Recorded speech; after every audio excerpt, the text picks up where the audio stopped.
Yo, Gasp is here. What's up? How are you doing in this fine Sunday? I'm still waiting on that lubing guide though.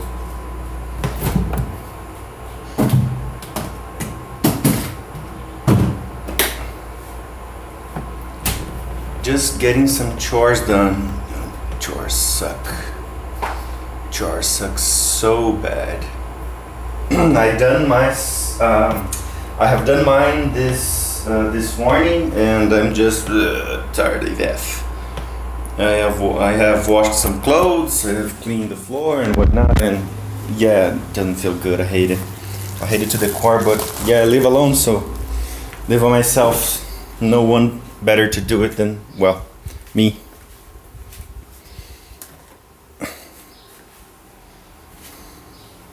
You may be waiting for a while. Don't be like that. It's just that I really don't know how to do consistent lubing, and I have, I believe, the right tools for the chore, but somehow the lubing that I do turns out kind of inconsistent. I did lube these. I think these are 70 silent breads, and they I don't know, some of them feel really good, some of them feel kind of scratchy. Overall they feel good. I mean, yeah, it's okay, I'm proud of this, but yeah, I don't like how some of them turned out great and some of them turned out me. Not G10, no, you're fine, thank you. You're how did Keanu say? No, you're breathtaking. You're fine too. I'm just waiting for coffee to finish.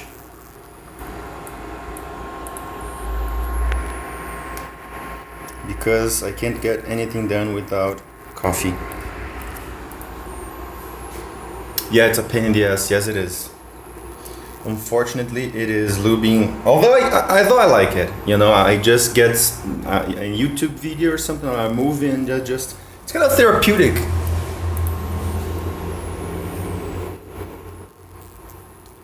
Alright, time to pry some magnets out. If I go blind, it's Gasp's fault. What the fuck? I don't get the reference there. What's it with the magnets?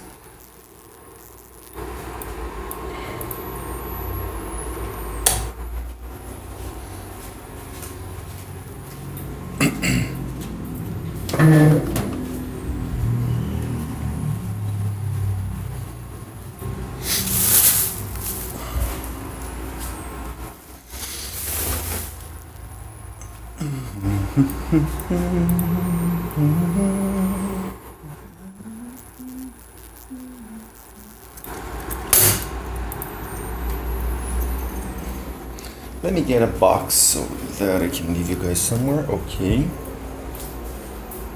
I told you to use safety glasses, you knew? Yep. Safety glasses are always good. I just use my normal glasses when I need to do something like that.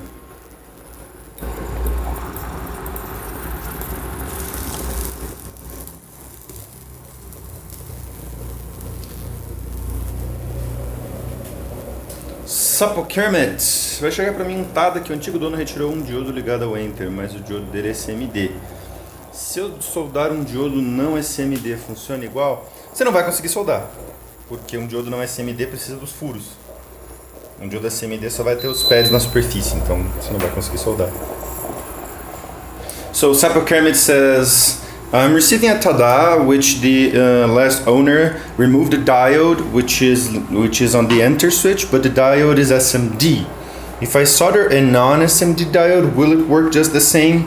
And I did respond, nope, because the THT diode needs the holes, right? It needs the two holes so that you can solder, and since the PCB is SMD, you won't have those two holes, so you won't even be able to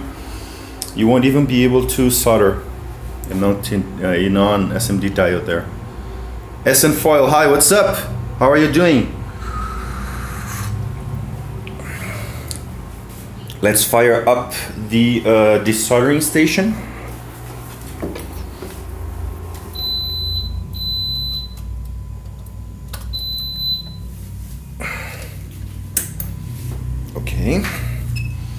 It is up. And let's get the, what else do I need?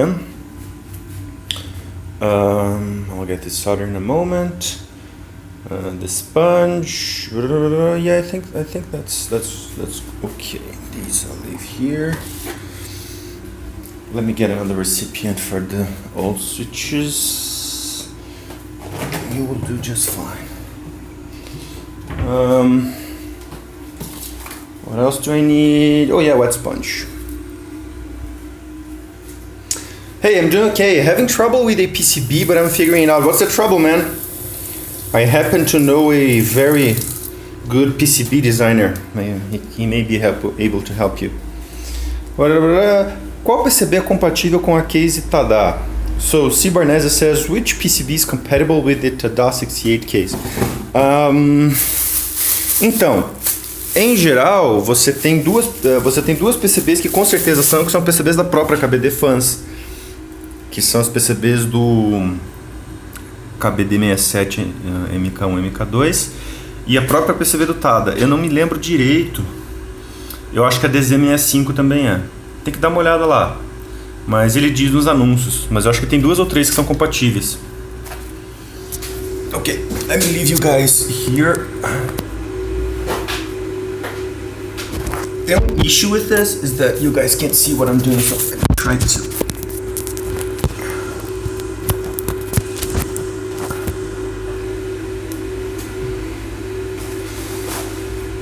Tô vendo um KBD67 e um DZ65. Tem algum melhor? Honestamente, eu nunca vi nenhum dos dois. Eu só vi a PCB do TADA. E é muito boa, não é pra ter problema. So guys, this is it. This is a aluminum TADA with the TADA, no idea, with the stainless steel plate. It now has Vint Blacks on it, and they feel so good. But it has Vint Blacks on it, and the owner, oh yeah, I forgot the screwdriver. The owner wants me to remove those and put silent reds. As if I'm fancy enough to own safety glasses. No need, man, just get regular glasses. Regular glasses are fine. I mean, you may destroy your glasses, but it's better to destroy your glasses than your corneas, right? Let me just get the screwdriver, because I have no idea where it is. I think he knows near here. It may be on the toolbox.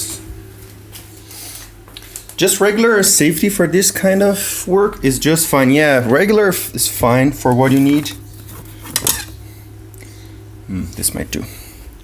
But the problem I'm having is that the rows and columns on schematic aren't being applied to the switches on the PCB. Okay. If you are using KiCad, whenever you change schematic, you should update your PCB.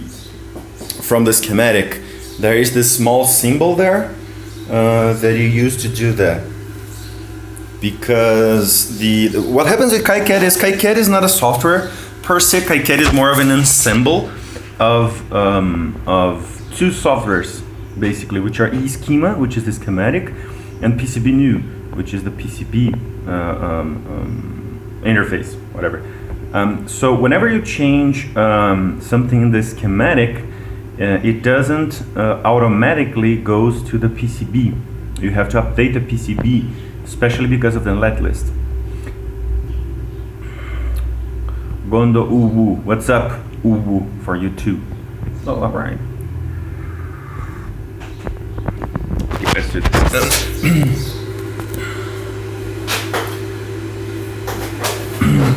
Let me see if I can, because this way you guys don't see what I'm doing.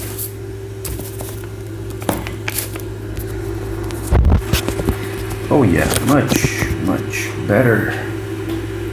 Okay, let's go.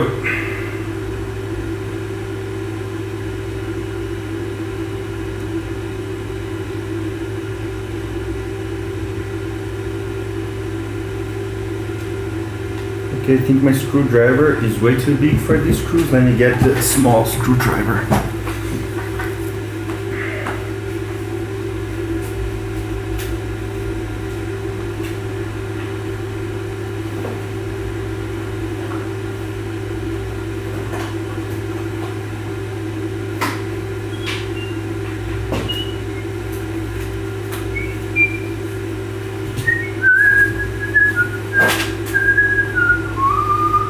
Which PCB are you designing, Sinfoil? It's not Sinfoil, it's SN foil. Which element is SN? Antimonium? I think it was something like that. Sunday is shorts day. I love it. No, every day is shorts day. Yesterday at noon it was like 38 Celsius here, so it was like freaking burning hot. You could cook like an omelet on the street. So when I'm home, when I'm on university, I use like pants and a shirt. But when I'm home, this is my normal attire: flip-flops, shorts, because I just can't stand it. I just can't stand the weather.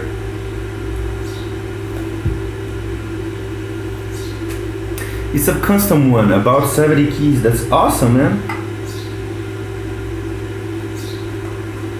If you need any help, feel free to enter the Ekron Project Discord, and I'm always there and I always help when I can. Você acha que eu consigo um custom melhor que um Duck One 2 pelo mesmo preço? So Gaunter13 says, do you think I can get a better custom than a Duck One 2 for the same price? Bom, a começar que o Duck 2 não é um custom, ele é um AM, certo? E depois que eu não sei quanto que custa desse Duck. Okay, so this is amazing. Look at this. The guy cut out an EVA sheet, and this is an awesome idea, actually. See? He cut out a custom EVA sheet, and holy crap, I have never thought of this. This is amazing. I'm gonna start doing this. Love it. Okay, so we've got a flux shenanigans here. We have flux all over the PCB. The solder points are shiny. The solder itself is not the best one I've seen, but hey, nothing seems burned. Well, yeah, everything looks okay, no problems there. The only issue that I have is the hideous amount of flux. I don't know if the camera will pick it up, but goddamn, so much flux, I hate it. Yeah, I think the camera won't pick it up, but yeah, we have that flux all over the PCB. Shouldn't be an issue. Let me get these two here too.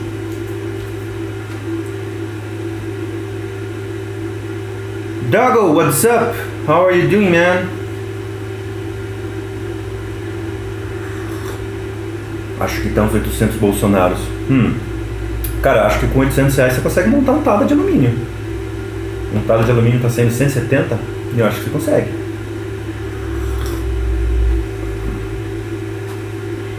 E é um puto teclado. I'm hella tired, but I'm okay. What tired, man? It's Sunday. Why the hell are you tired on a Sunday, doggo? Like, WTF, man?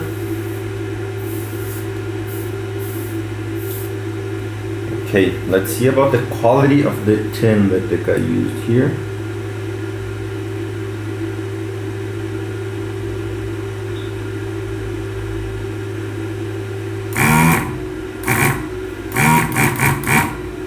Yeah, the tin looks good quality, so it shouldn't be an issue removing the switches.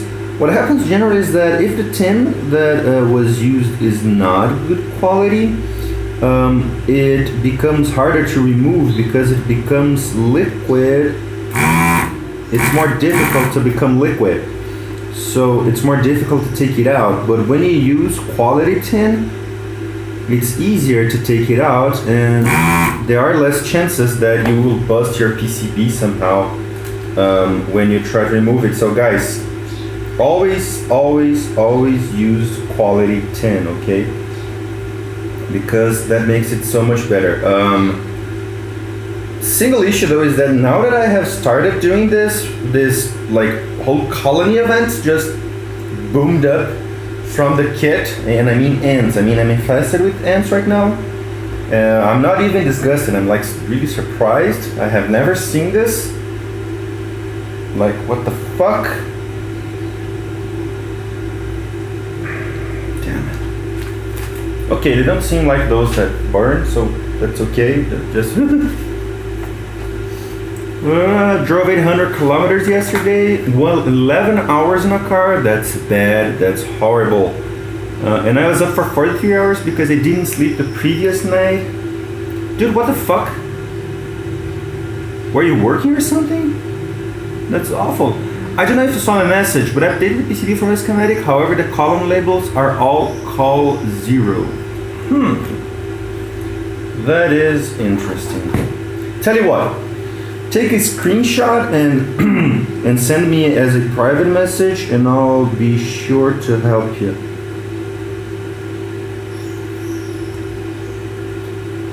Now, desoldering is way worse than soldering because you have sometimes to keep doing it. Like, if something doesn't come out immediately, you have to reflow the joint and then you have to try to desolder again. And it's a pain, and if you don't do it correctly, you can bust the PCB. So yeah. Other than that, the switches are intact. The PCB pads are intact. Yeah. The problem with okay, Sinfile, I got your message. I'll take a look at it once I can. So the problem with using a bad tin, guys, is that bad tins, they don't conduct heat correctly. So to liquefy it, you have to keep the desoldering gun too much time, heating the pad too much time, and that can leave the pad, that can screw up your PCB. So always use quality tin. Never, never, never, and I mean never use a bad quality tin because, well, first because it's bad quality, I mean, goddamn, it's a custom keyboard. And second of all, because yeah, you can get a really deep problem with when you are trying to maintain or desolder your PCB. So be sure of using quality tin, okay?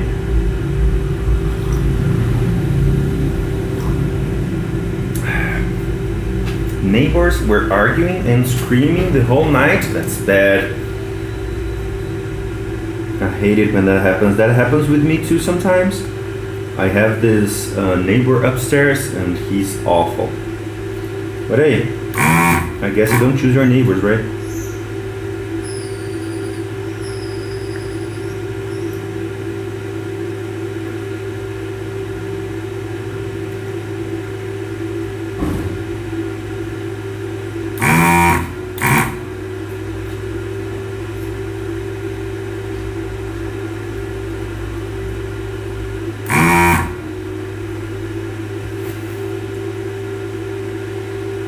Forgot to clean the chamber too. It might be loaded with tin. I think I'll also have to clean this.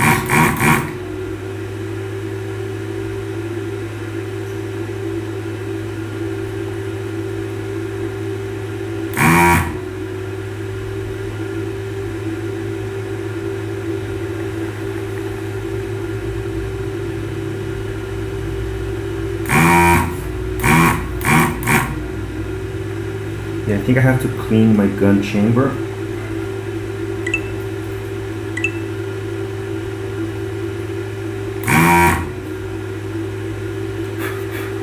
Hold on.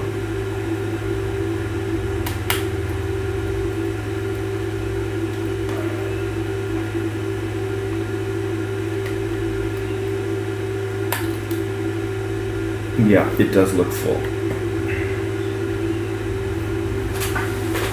Let me get it.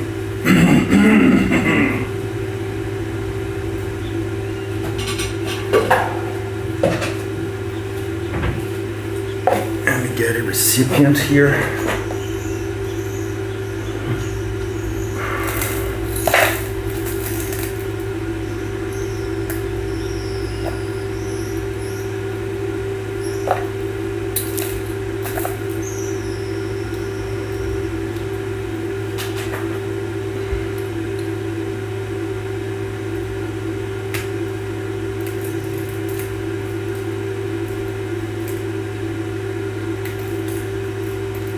Ooh, so much.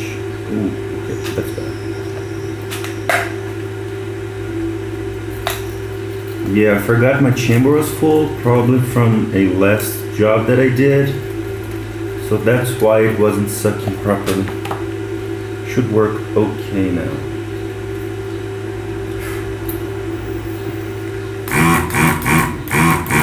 Okay. Oh, the rubber.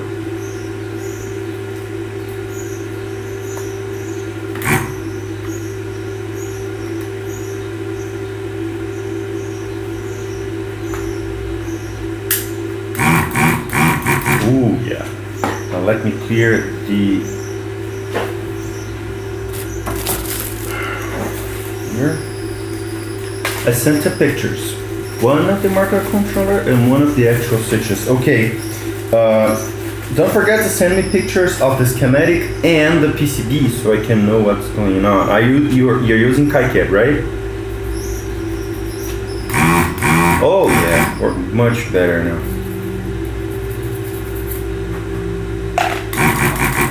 Okay, this should work as expected now.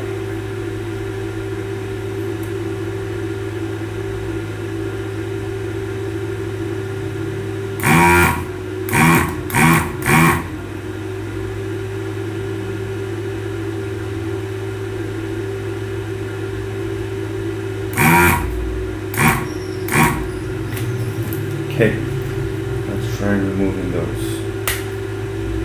Okay.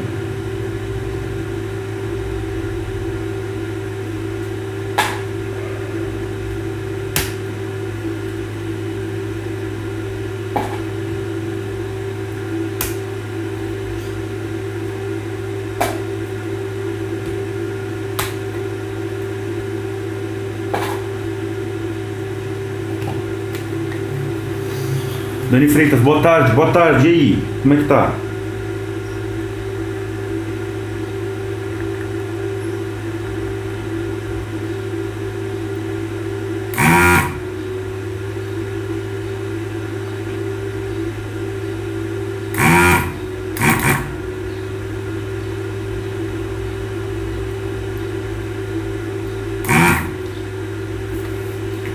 This one I need to reflow.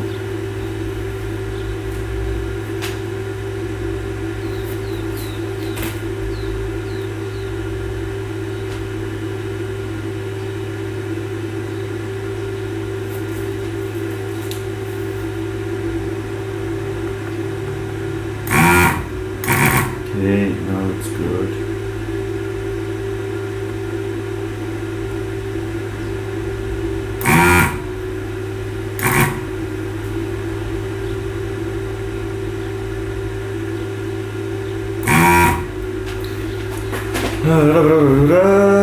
Fiduta, boa tarde. E aí? Boa tarde.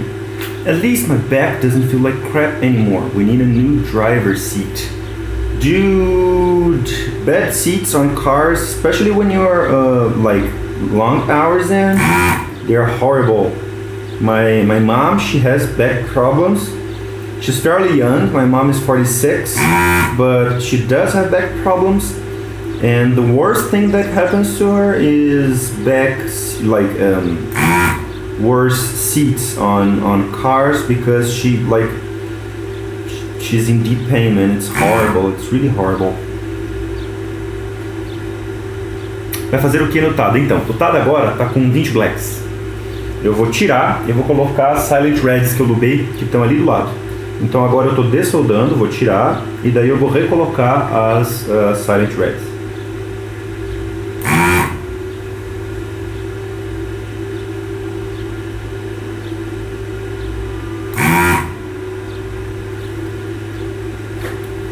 Try to drive that in a truck seat without air suspension. Man, I mean, aren't trucks supposed to be like really comfortable? Because people that use trucks are generally in there for long hours.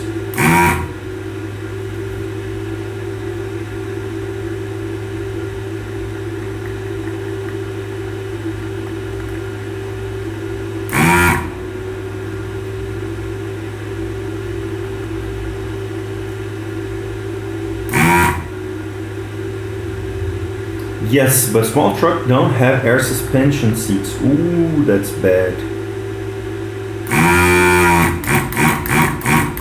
Okay, it's clogged. Yeah. Yep.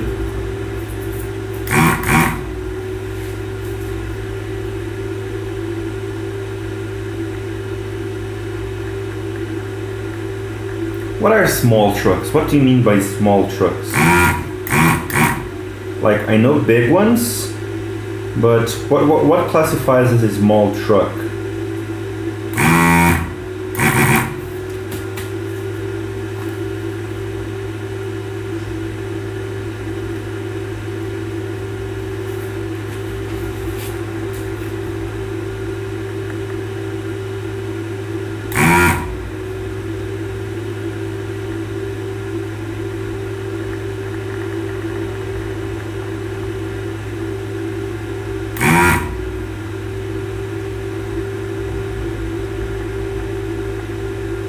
Three-ton trucks, yeah. Okay, I get it now. Those are pretty small, yeah.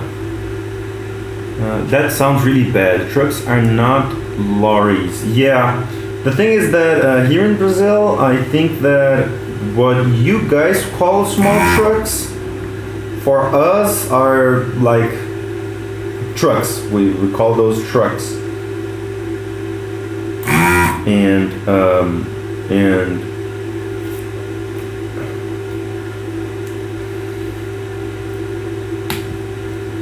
like we don't have huge trucks like Optimus Prime level trucks as you do in the US.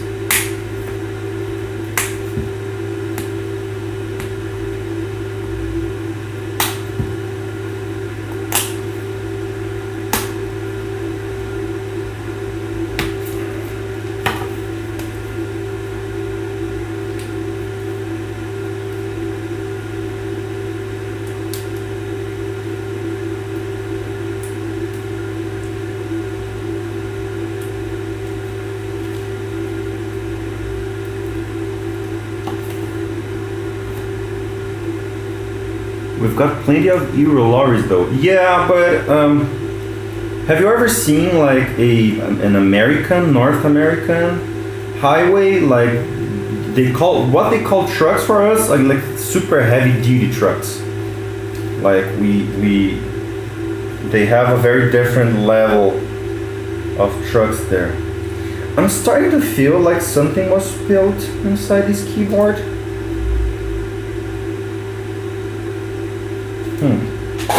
Can't confirm it though.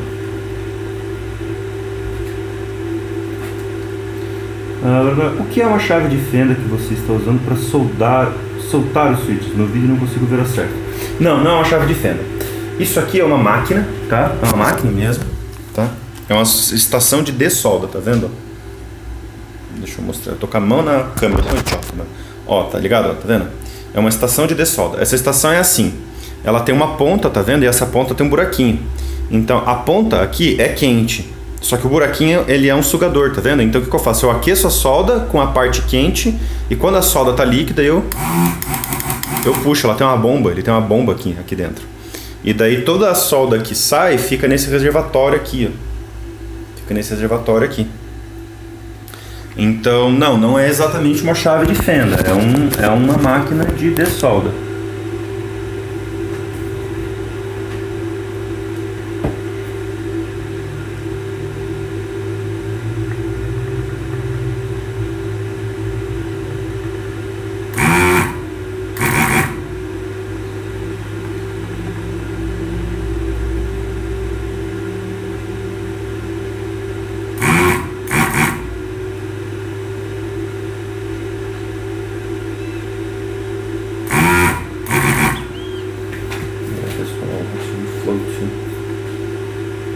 Entendi, mas depois de dessoldar você aperta o switch para soldar o da PCB. Então, quando ele está dessoldado, ele já está solto da PCB. O problema é que ele ainda está ligado na plate. A switch ela fica presa na plate, ela encaixa na plate. Então mesmo que ela esteja dessoldada, eu preciso apertar. Então o que eu faço? Eu pego a parte plástica do cabo, para não arranhar nada, e eu aperto nub central aqui, entendeu? Eu mostro pra você, então eu aperto o nub central e daí ela desencaixa da plate. É só pra isso. E não é nada grave, porque como eu estou usando a parte plástica, não risca nada, não danifica nada.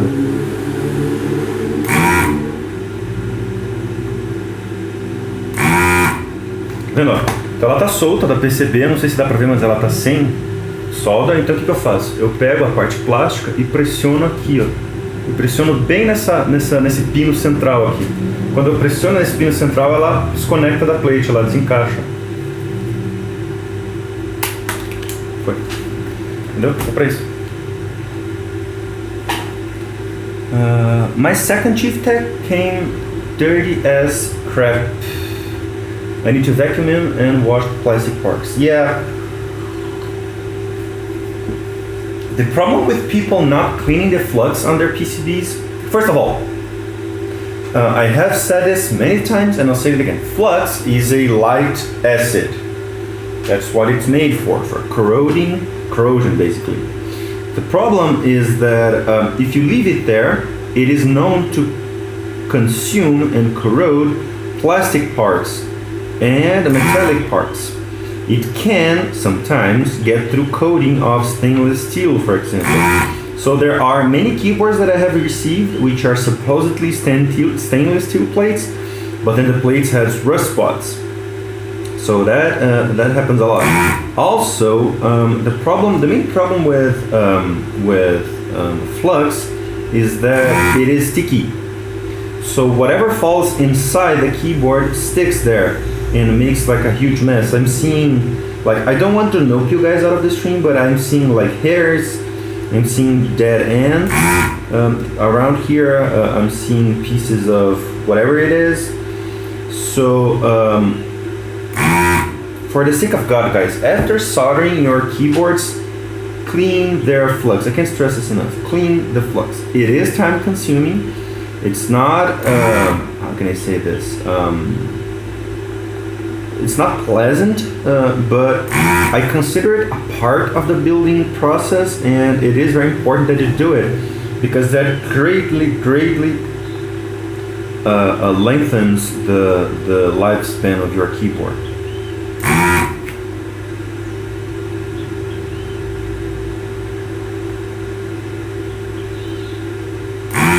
Also, I don't know if it is the case, but my arm right now is full of ants. There was an ant colony inside this keyboard here, and I have never seen this in my whole life. I'm starting to feel like something sugary fell inside it. So yeah.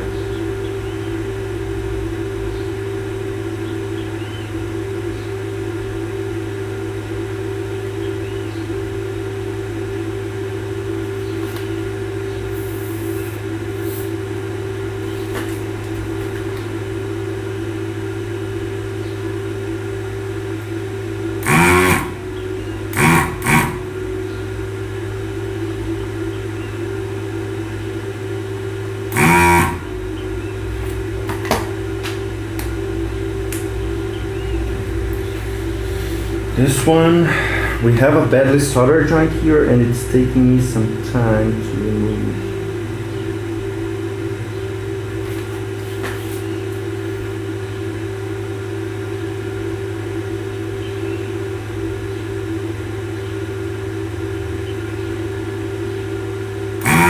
Okay, awesome.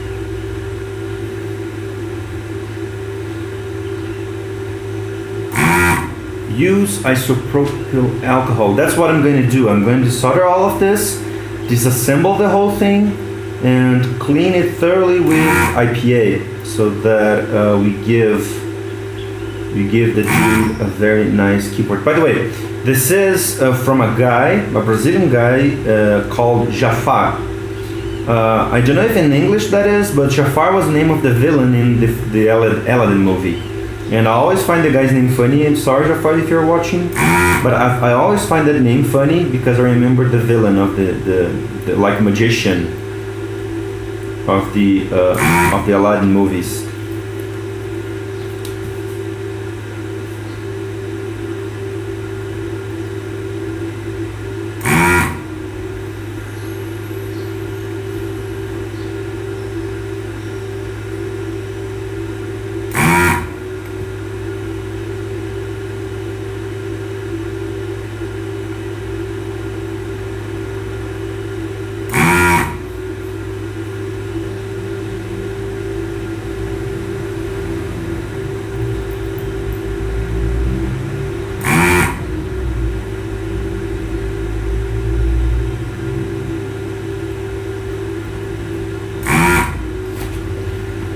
Okay, I think this row is desoldered. Let's try popping the switches out.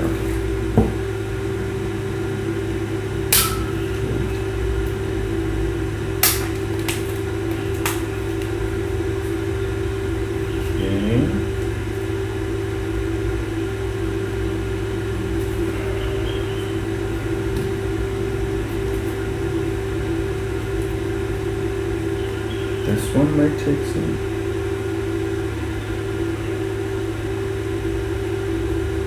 Yeah, this one is way too fit on the plate.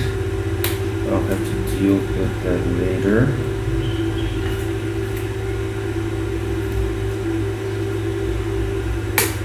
Okay, like that.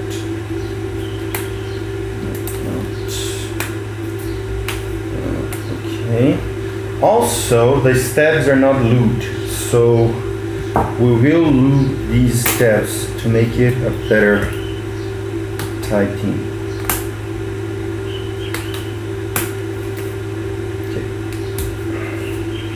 This one here is also kind of difficult to remove. The corners are the worst, man. This may be still soldered in.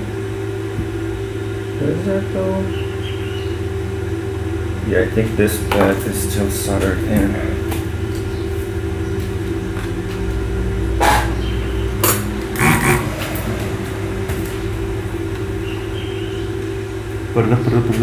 Às vezes você ressolda algo para depois de soldar. Entendo que isso é para facilitar.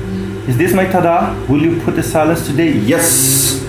I'm desoldering the whole thing and silence will come in today, my man. After I remove all the switches here.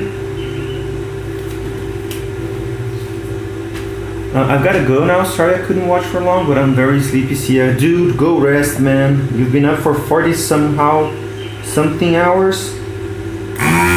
Well, have some rest, dude. We can talk later. Às vezes você ressolda algo para depois dessoldar. Então, acontece assim, a dessolda é um dos processos mais perigosos que existem para uma PCB, porque você pode destruir os pads metálicos que tem lá. Então você tem que ser muito cuidadoso. Se você tem uma porção de solda que não está saindo, como é o que está acontecendo aqui, por algum motivo tem uma porçãozinha de solda lá no fundo que não está saindo, você tem que evitar ao máximo forçar, você tem que evitar ao máximo esse tipo de coisa. O que você tem que fazer é soldar de volta e tentar tirar. Ó, agora eu acho que foi. Então é um processo iterativo. Você solda, não saiu? Beleza, solda de volta e de solda. Ó, agora saiu limpinha. Entendeu? É um processo que a gente chama de reflow. Você faz reflow no pad e tira. Reflow, tira. Até sair toda a solda de um jeito seguro e sem problemas.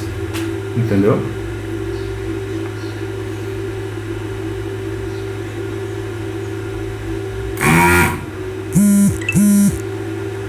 Além disso, fazer a dessolda sem um equipamento bom é muito complicado, porque você pode destruir a PCB, então tem que tomar muito cuidado.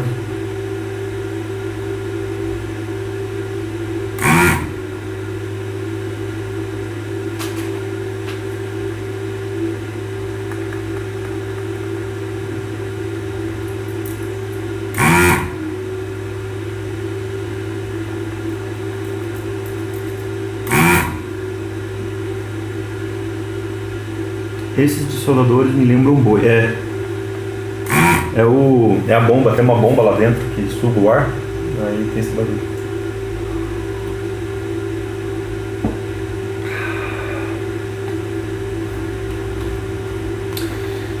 Para os passarinhos cantando me lembraram de quando eu morava em São Paulo, região Merine, mesmo quando eu moro em São Carlos. Então tá relativamente perto. Não tá tão perto, mas tá relativamente perto.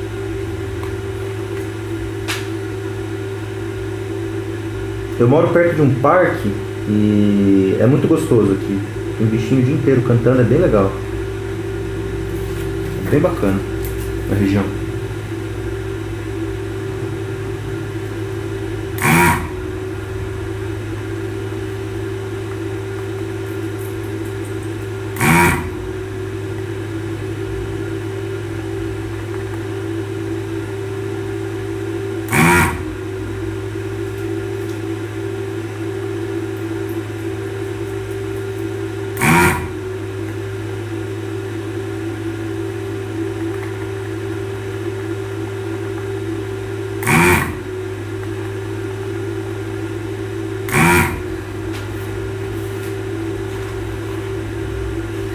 sempre, contato com a natureza é muito bom, não, é muito gostoso, e o legal é que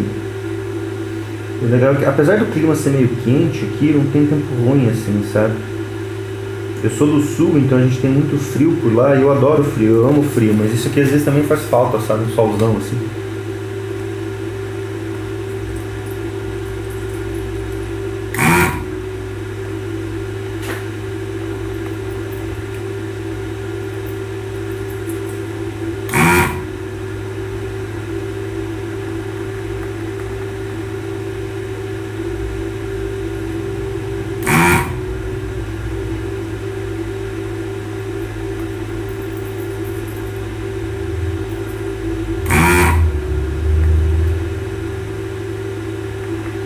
Now Jafar, by the way, Jafar is on stream.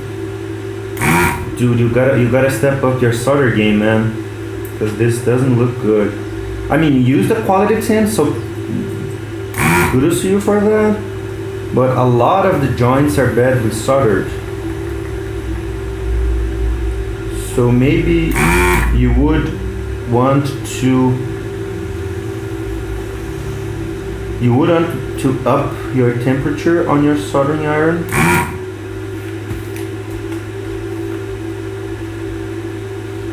That would make for better soldering.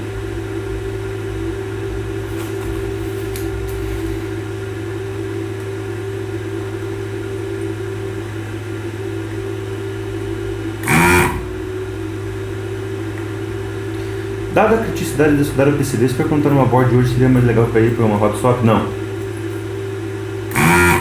O problema de hot swap é que não existe um jeito certo de fazer hot swap. Você tem vários sockets hot swap que fazem serviço, mas o original mesmo, que dá certo, é o da Kale. São sockets hot swap Kale. So Firuta is asking, given how critical it is to desolder a PCB, wouldn't it be better for a modern board to go hot swap? Não, então, aí tem vários sockets que fazem isso. O melhor deles é o Kale, o socket Kale hot swap. Qual que é o problema? O socket Kale hot swap ele funciona por fricção. Ele tem, cada socket ele tem umas pinças, depois, se você conseguir dar uma olhada na internet, ele tem umas pinças assim, que quando você vem com o switch, as pinças elas apertam o contato do switch e isso faz o contato elétrico. O problema é que essa fricção ela acaba uma hora, de tanto você tirar ou colocar, ou só de deixar mesmo o switch, essa fricção vai perdendo a força. Então depois de um tempo, esses sockets eles param de funcionar, essas keys param de funcionar. Quanto que é esse tempo? Depende, se você troca muito as switches, alguns meses, se você troca pouco, 1 ou 2 anos, então é muito complicado. Hot swap é muito complicado. So I was telling him that hot swap has a little bit of a problem, that there are various methods to do hot swap. We have mill-max sockets, but the most famous and the one that gives the better results are the Kale hot swap sockets. The problem being that the Kale hot swap sockets, they work, I mean almost every hot swap socket works by means of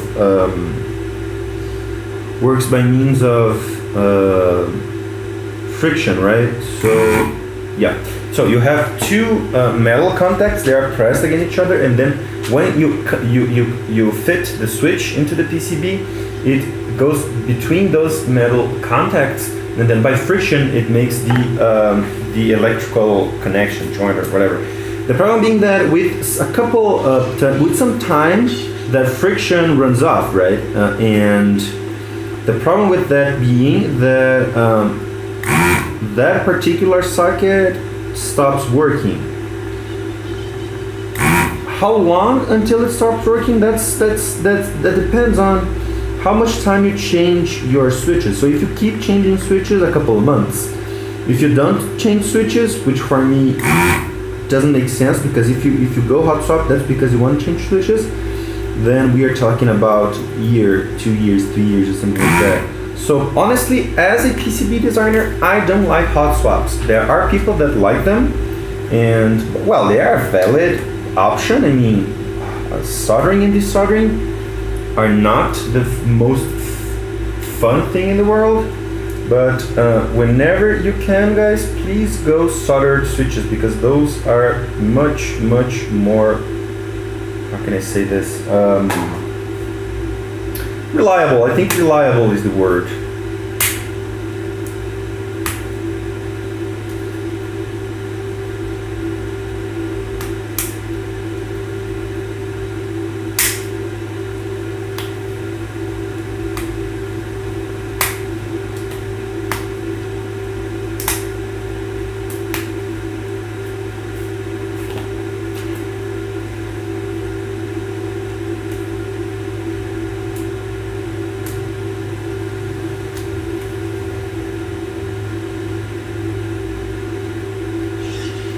Okay, so there's one here. That's okay. Go down. Thanks for the info.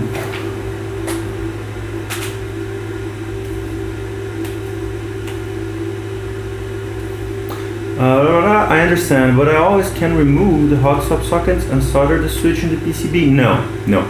The hot swap socket has a particular kind of pad in the PCB. So if you go hot swap, you can go solder. Let me just finish this row here and I can show you one of my PCBs so you can take a grasp of how it works. But when you choose a PCB hot swap, you can't solder switches in.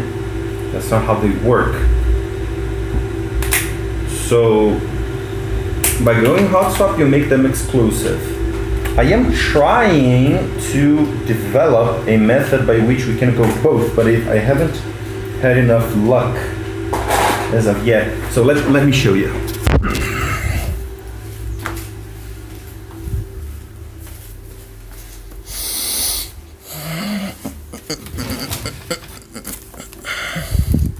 Okay, so this is the Shark PCB, right? It is a soldered PCB. Let me go against the light here.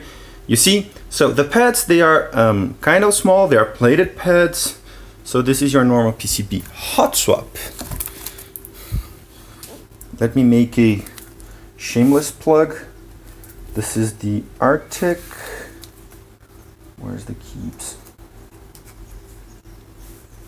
Here. This is a hot swap PCB. See, it has those square pads and the switch holes for the contacts are not plated. That's because when you take, let me take a hot swap socket to show you here.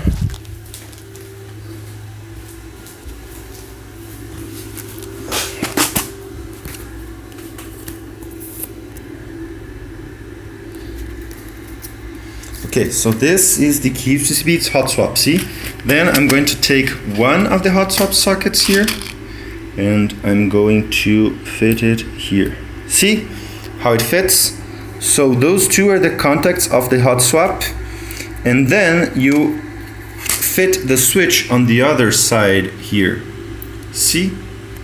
Let me fit a switch. So, let me take one of these. Okay, so this is one of the silent MX reds, and when you fit the switch on, there we go. There you go. See, the switch fits. I didn't solder anything, as you said, as you saw.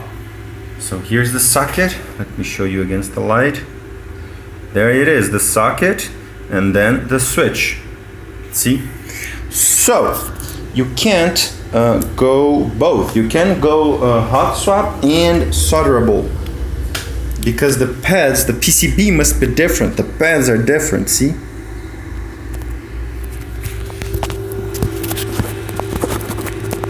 So if you decide to buy a hot swap PCB, it will always have those issues, always.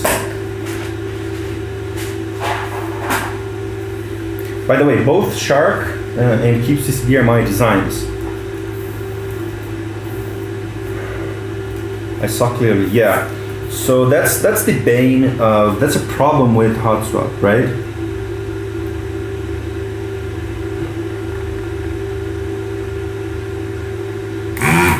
Honestly, I do have a hot swap board. I don't have two, I don't have three, I have one of them, which is an AGHKB tofu, which I use to test switches out.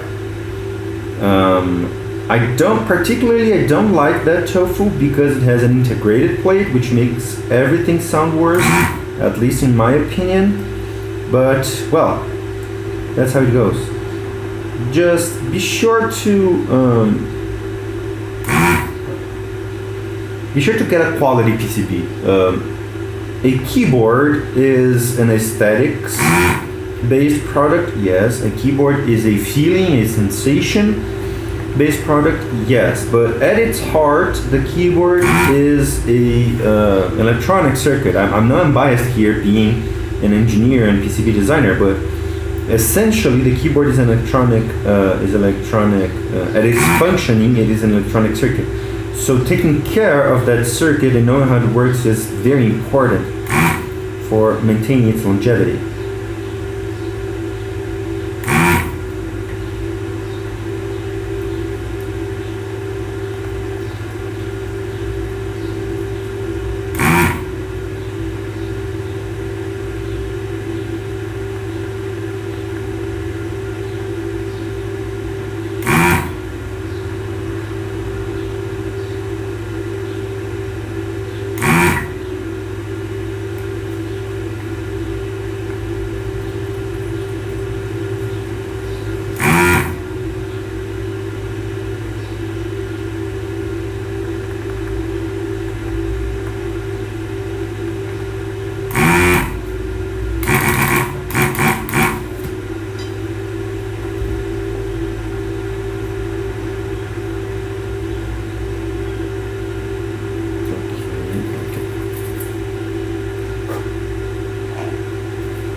So, Sapo Kermit. By the way, for you guys that don't speak Portuguese, Sapo Kermit means Kermit the Frog. I was talking to you about the diode earlier. The only way to have the enter key functioning again is finding to buy one of those SMD diodes. Yeah, you will essentially need to find one of those and restart them. I think I have some of those diodes here. Some of them I might have like 10k or something.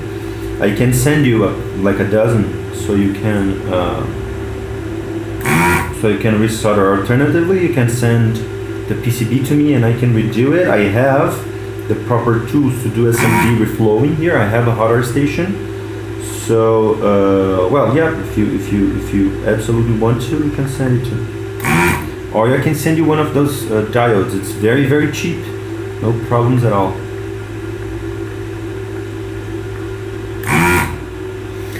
And he says, I'm thinking in removing one of the diodes of the adjacent keys and putting it in its place. Ah, sei lá, se você acha que vale a pena, veja, o diodinho custa tipo centavo de fração de dólar. Eu não teria problema nenhum em te mandar. De graça, no 0800, contanto que você pague o frete.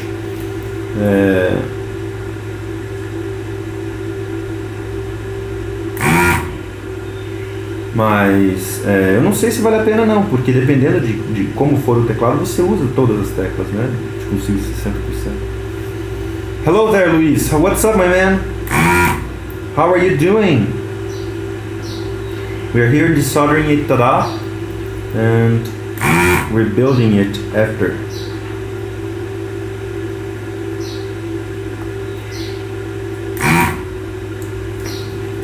Yep, before time.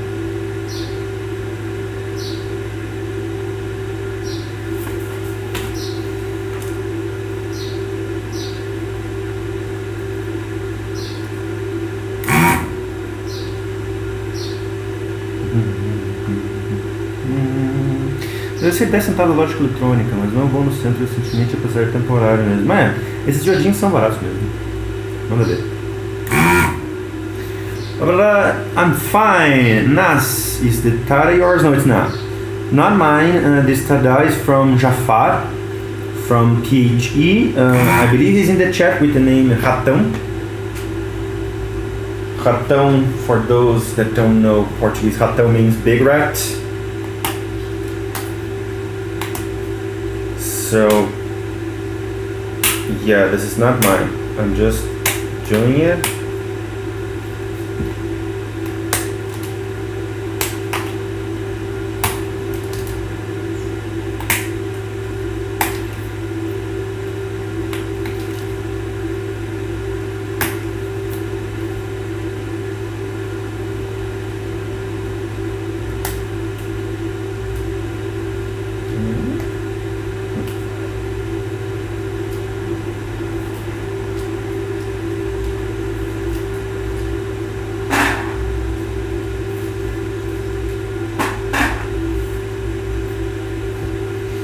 Okay guys, we are heading for the final row here.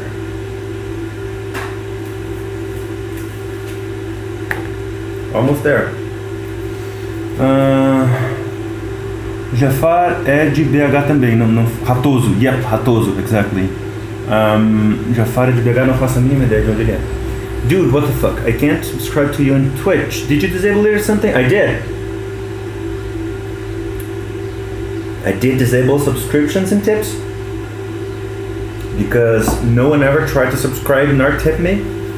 But well, if it is how it is, I'll enable it or something.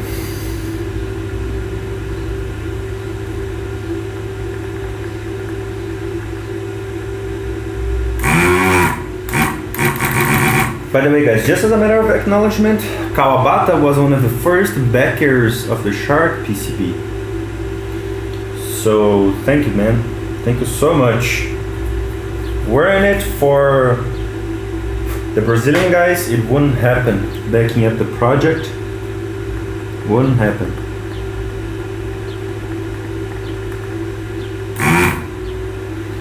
Yeah, that's what this.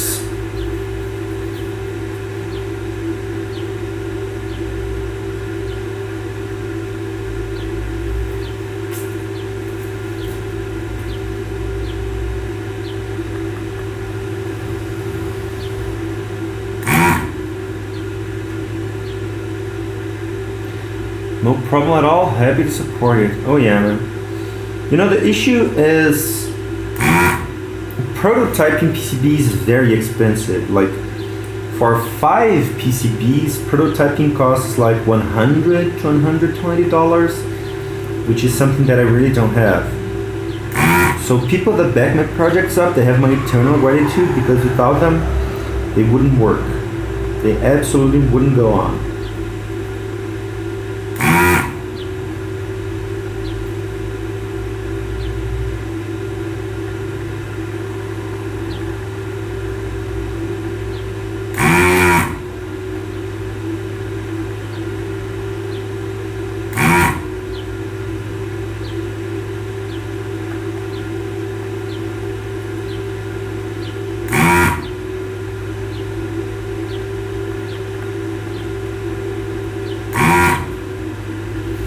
Yep, also reflow.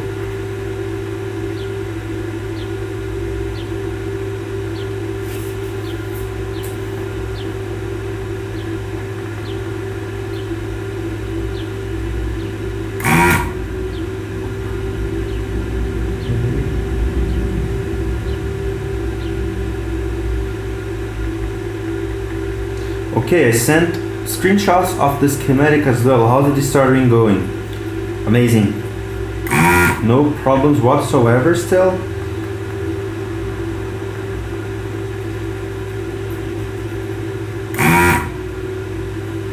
The issue is, however, that I don't think I have enough isopropyl. I was just thinking about that.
Okay, so we have a busted pad here, Jafar. Problem is that it isn't even desoldered. It was like this when I received it. But I think we can do something about this. I definitely think. Let's leave it as it is. I'll try to desolder it very slowly. Okay, it's out. It's not bad really. It's not lifted or whatever, but it is like coming off. Should work. Let's see how it goes.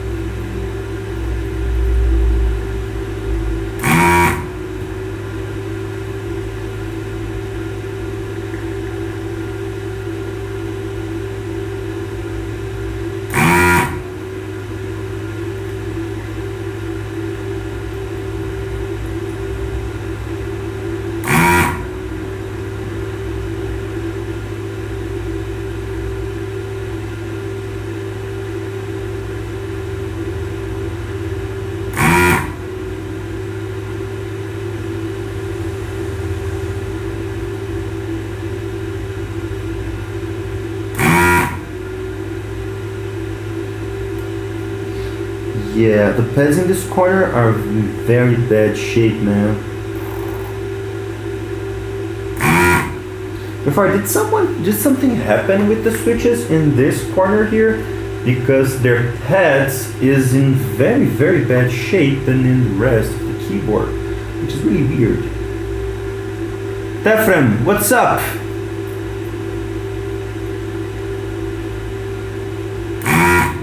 Did you figure out the PCB stuff? You mean the elongate? Yeah, sure, the elongate is ready. I sent the files to Keeps, and he'll take a look at the files, and well, we will move into the next steps of the project. I don't know when an IC RGB post will be made.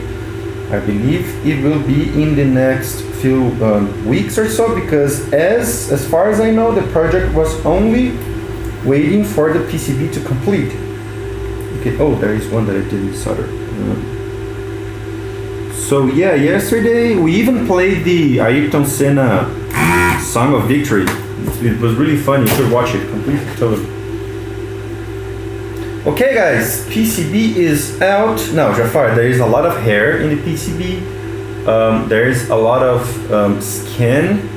I see it's and bits of food. You should really take better care of your keyboards, dude. Like, really, it doesn't look good at all.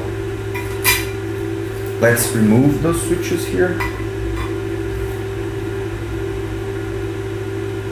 Yeah, man, I mean, it's normal. I don't want to bash on the guy, because he's a very dear member of the Brazilian periphericals community. But, yeah, you know, I see hairs, I see pieces of food. I saw ants coming out of the keyboard before. So yeah, to take care. Also, the plate is kind of oily. I have no idea what he has done with this plate, but whatever. It happens, man. It happens.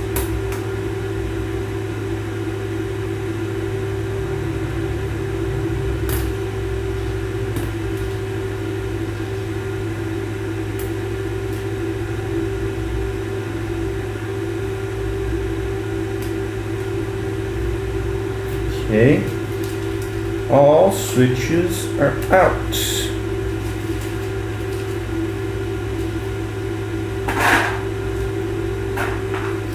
Now, what are we going to do is, I'm going to turn off the desoldering station, clean and retin it.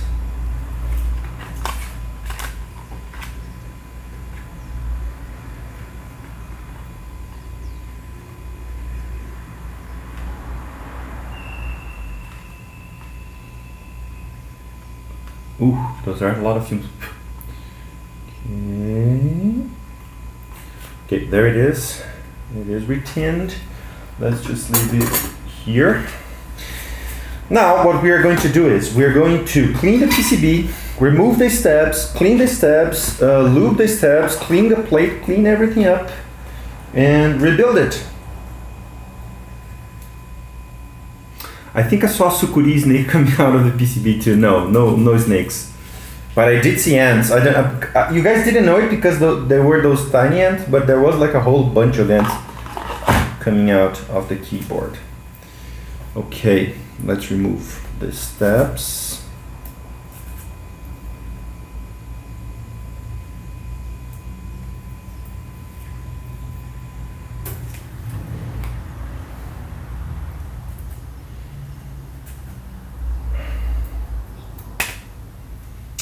Also, I cut my big finger on the stab. Fuck. Yeah. I cut my finger, but oh well. Okay, stabs are out. Well, the stabs do look lubed, but they are not very well lubed. I mean, they are very badly lubed.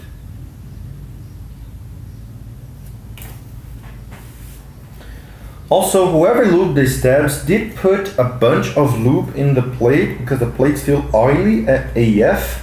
I'm just going to wash it with like soap. Let me get a sponge for this. Submerging dip in sauce better than yeah, that happens a lot. I have had a keyboard once, which was a TADA, 2-man TADAs. They are the best. I had this girl, Mariana, one time that she wanted me to fix her keyboard. She did bust the connector. By the way, I'm going to wash the plate with like soap and water. She did bust out the connector and she wanted me to fix it. When I opened the keyboard, it was all gunky and sticky and whatnot. And I told her, hey, did you know that someone spilled, which was probably Coke. I mean, it was dark, it was gunky, it looked like sugar, you know? And she's like, no, I didn't, because she bought the keyboard from a guy, and by what it seems, if she's telling me the truth at least, the guy didn't tell her that he spilled Coke or refrigerant on the keyboard, and the keyboard was just, dude, insects, pieces of hair, pieces of skin, nails. It was the crappiest, most gunkiest keyboard I have ever seen. So it was such a hassle. Also, like half the switches were not working because they were all just gunked up with Coke. So I had to remove it all, clean it all up, ultrasonic clean every single switch, and it was just a mess.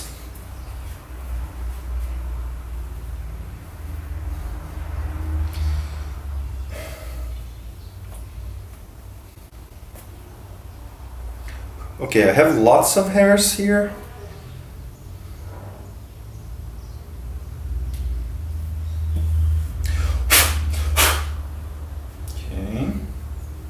Okay, so let me get a paper towel. Okay.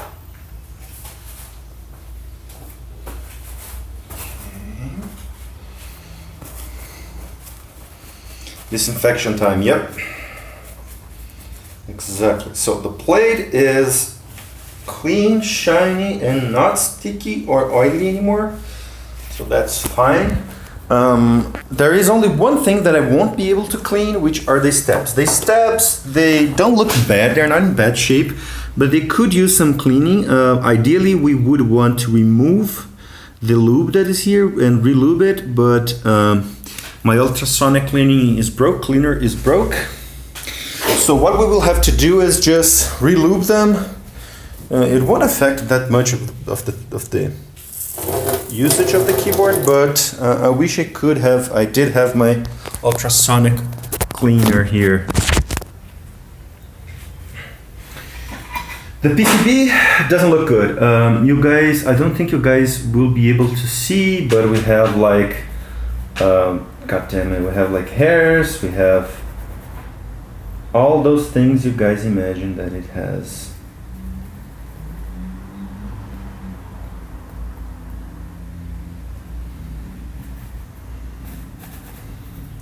Although on the back side the PCB looks okay. Like on this back side here we have no problems whatsoever. We do have some lube from the stabs on the PCB, and I have no idea how lube got in here because the lube's on the TADA plate mount. So however they did arrive here, but we are removing them just ever so slowly.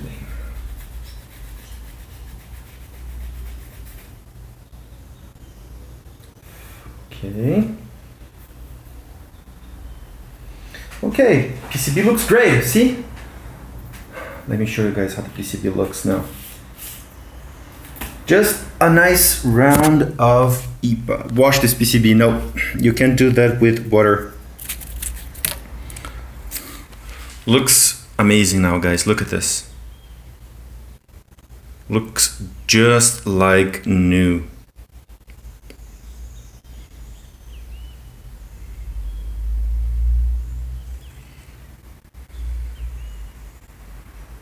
Yeah, it looks really nice now. Really, really nice. Okay, restarter time. So, first of all, we're going to disassemble these. Yeah, those are badly, so bad lubing. We're going to disassemble these and relube them. Reinstall them on the plate and reinstall the old, reinstall them and reinstall them with better lube. That's what we're going to do. Whew. Okay, let's get the lube. By the way, I'm using silicone grease. Silicone grease. For stabs, you have a bunch of options. You have super lube and silicone grease. The problem with super lube is that it is way too hard to get and very expensive in Brazil. And silicone grease does the job just as well. This is for stabs though. Don't use this for switches because this is way too... this is a way too thick of a lube for switches, and it will probably ruin your switches. So don't use this for switches. Use this for stabs only.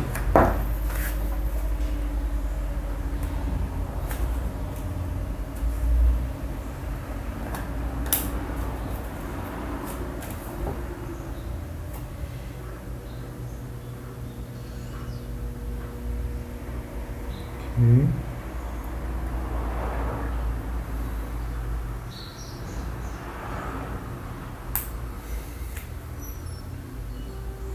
Feed my Frankenstein. Have you ever tried Teflon tape for these tabs yet? Never. Teflon tape? I didn't know even that was a thing. Might try though. Ooh. Okay, the stab wires look nasty. Yeah, I don't know what happened here.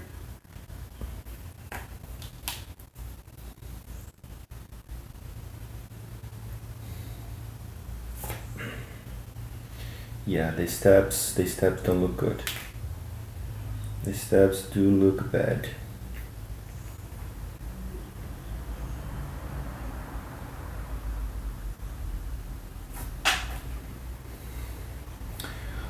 You fill the space and stuff doesn't get stuck in it. I have never seen that, man. I will take a look. Never really seen that. Teflon tape?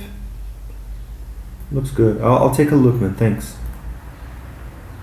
Okay. Wrong side for the stabs.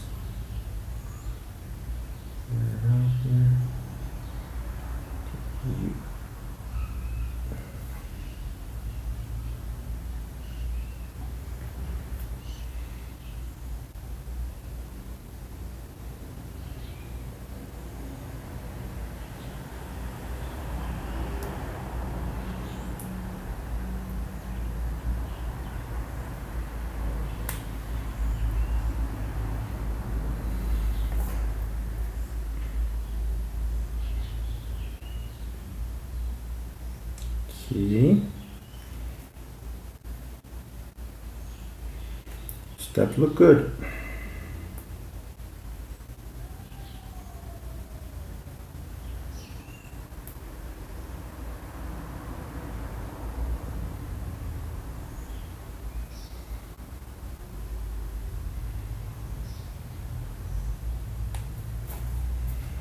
Okay, this tab looks amazing. Let me just clean it a little bit. Okay.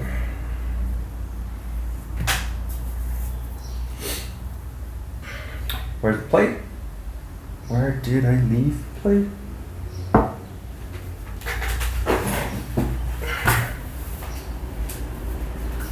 Where the fuck? Like the plate was in front of me the whole time, damn it. Okay. So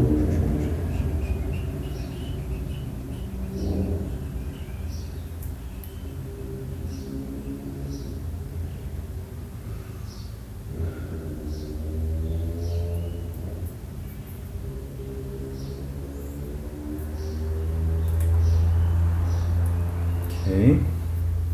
Oh, stabs look amazing now. Awesome.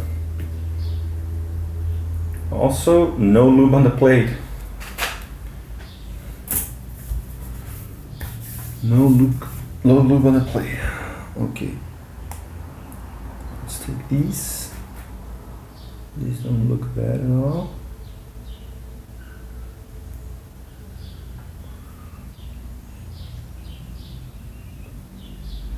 Feed my Frankenstein. Man, I was watching this Alice Cooper show yesterday on YouTube. It's amazing, man. Alice Cooper is the man. Feed my libido. He's a sucker.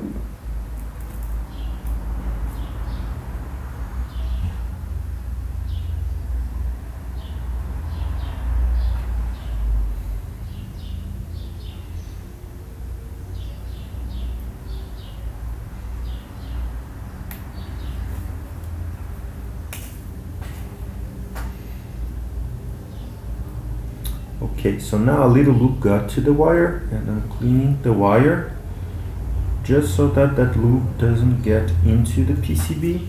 Okay, awesome.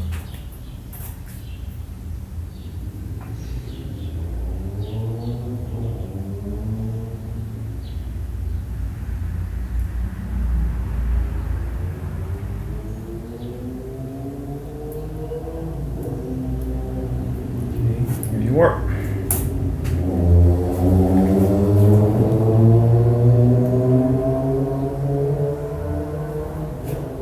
Yeah, this wire looks bad.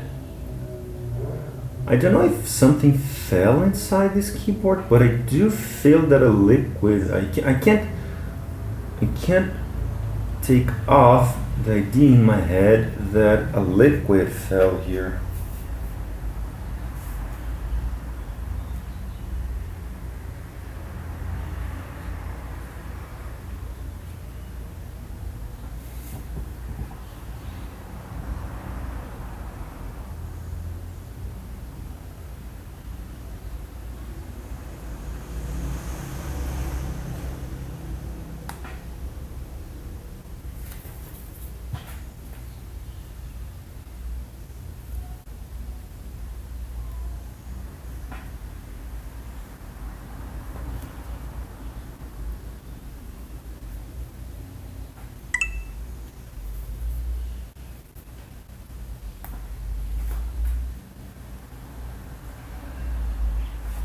Okay, now we just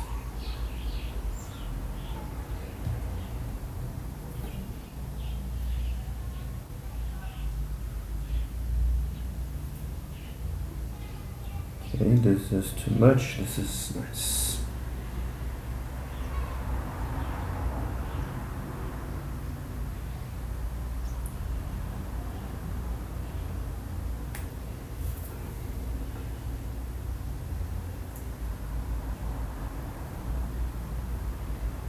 Okay, done.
There's something on the wires and inside the stabs, some kind of black powder debris or whatever that's really making me uncomfortable. Then again, I don't know what fell inside here, but it sure don't look good.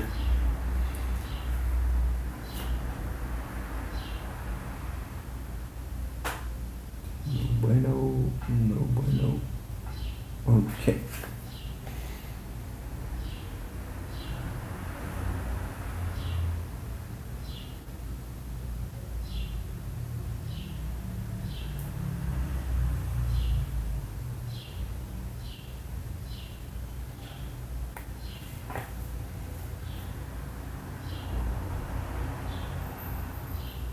Okay, let's just clean the wire.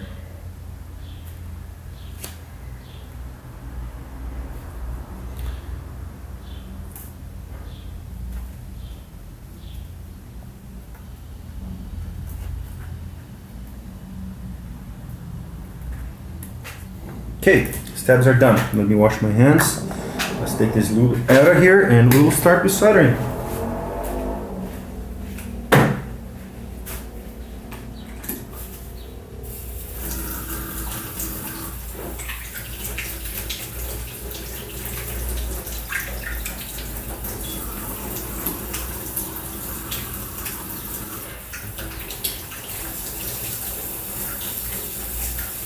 Also,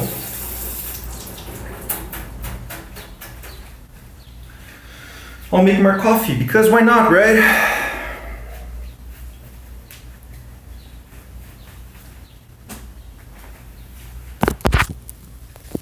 Jafar, are you there?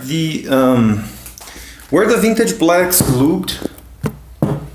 I don't know. They don't feel lubed, but were they? Because I think I'll ultrasonic clean them too.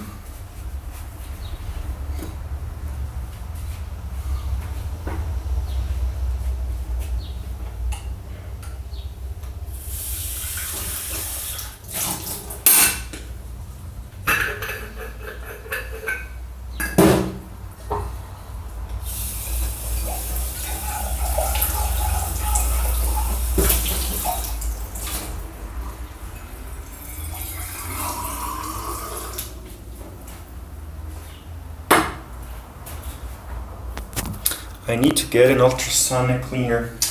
Yeah, I have one because I use it very much, but I don't know, if you don't use it very much, then like it's worth getting one. Mine is broken, and when I absolutely need it, I use one of my friends. The issue here is that it's kind of expensive. I think one costs like $300 or whatever, like in Brazilian currency, reais, Brazilian reais. And so it's not very cheap, and maintenance is also not good. I don't know, man. I really want to get a new one, but I really don't have the money. If the aircon PCBs pay, I think I'll definitely get one because it's really useful for me. They are more affordable in the States. Yeah, I believe so. Yeah, if you can afford one, it's very cheap, and well, absolutely go for it. Like, so these MX vents that I removed, I'm going to take as part of the payment for the service, and I need to know if they're lubed. But well, I don't know. I think that however they are not lubed, I will still ultrasonic clean them. But I also use it for cleaning lots of electronics that I have and that I design. I do electronic design for a living. So for me it's really useful. I really use it a lot. I'm in need of one lately.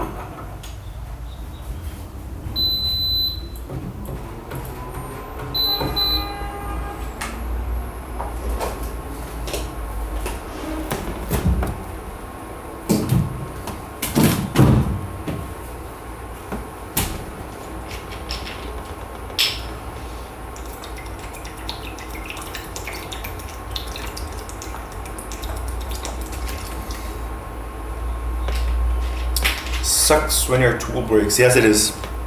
Yes, it does. The issue is, I mean, I can't complain. The one that I had wasn't very high quality to begin with, so I really can't complain. Although, the problem is that one that is like good quality is very expensive. So I think that you get what you pay for, right? If you use it a lot, it will break eventually. It will eventually break, so yeah.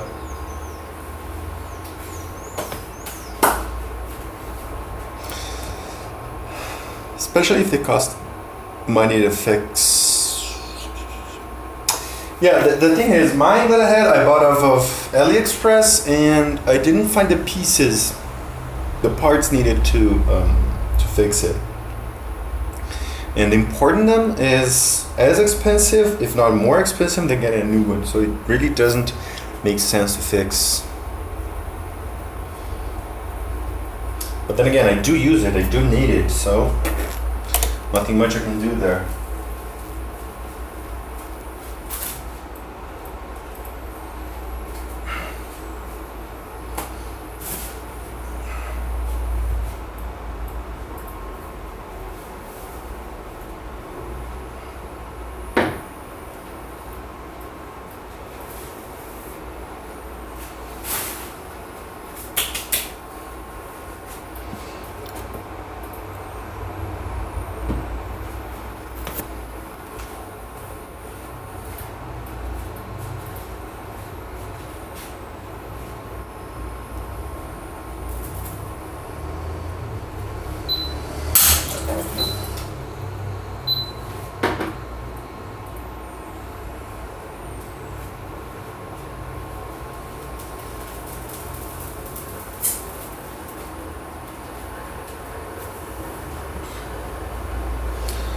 Scavenge parts and make a Franken ultrasonic cleaner. Yeah, I do have a... Is it called a scrapyard? Like a place that has broken old stuff? We do have one of those here, electronics, like specifically for electronics. So I think I'll go in there and see if I can muster an old one for parts. It's a good idea.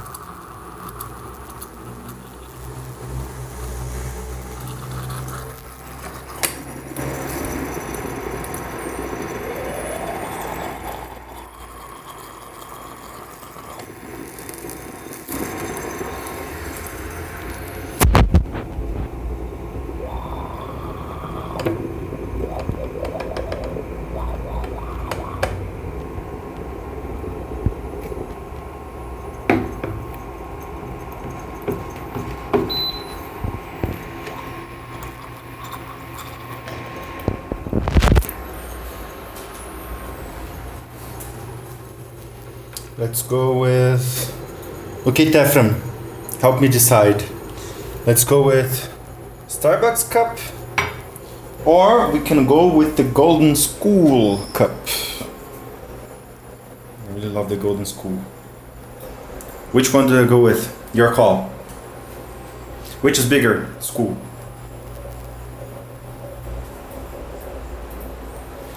Plastic cup. I do have some plastic nice cups. I'm really a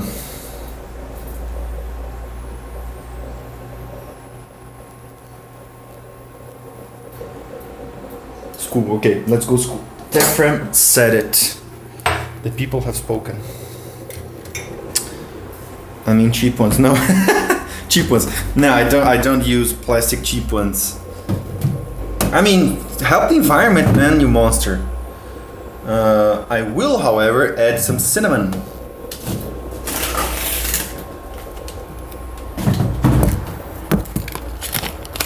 I love this, man. I absolutely love this live cinnamon. Ooh, looks so good. Smells delicious. Look at this. Ooh, smells so good. Oh, you have the sticks. I do. Here in Brazil, we buy those at the supermarket. Like it's like 50 US dollar cents for this whole thing.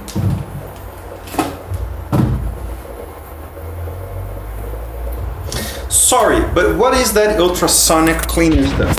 Ultrasonic cleaner is like this. When you have a part that is very, very dirty, especially with special kinds of chemicals, for example, the flux that is used with solders, it's not water soluble. You need a special solvent for it called isopropyl. In Portuguese, álcool isopropílico, which we generally shorten with IPA. We call it IPA. The problem is that when you try to clean stuff and your part is too complex, like small switches, it's really difficult to take it out by rubbing it or with a brush or anything. So what we do is we have a bath. It's literally a bath. It's like a recipient, a metal recipient, where you put EPA and you submerge your part into that IPA, into that alcohol. And then that bath, it vibrates at ideally ultrasonic frequencies, so that the residues that you want to remove, which most of the time is solder flux, they are removed by means of a phenomenon called cavitation, which is basically how can I say this? This is basically a pressure swing in the surface of the part that you want to clean, that it creates low pressure areas on those surfaces, and it has a mechanical action. If you go to Google right now and you Google cavitation, in Portuguese is cavitação, the most, how can I say this, infamous effect of cavitation is on the propulsors of ships. So ships have those enormous helices, right, which propulse them forward. You can make those out of steel, nautical steel, and the most strong stuff that you have, they will still get eaten out. And when I mean eaten out, I mean bubbled. They get destroyed by means of cavitation. Low pressure spots on them have mechanical action and deteriorate them. So that's how the ultrasonic cleaning is. It's basically a ultrasonic bath that vibrates at ultrasonic frequencies that remove the residue that we're going to remove by means of a solvent and the effect of cavitation. That's what it is. I mean, it's a very pretty it's a very pretty description, but when you take a look at it, it's basically a bath that vibrates at a very high frequency. That's what it is. So getting them fresh where I live is not easy. Most of the time they are stale. So finding good cinnamon and zitting is cinnamon here is pretty easy to find. I mean, and I love it. I use it whenever I can.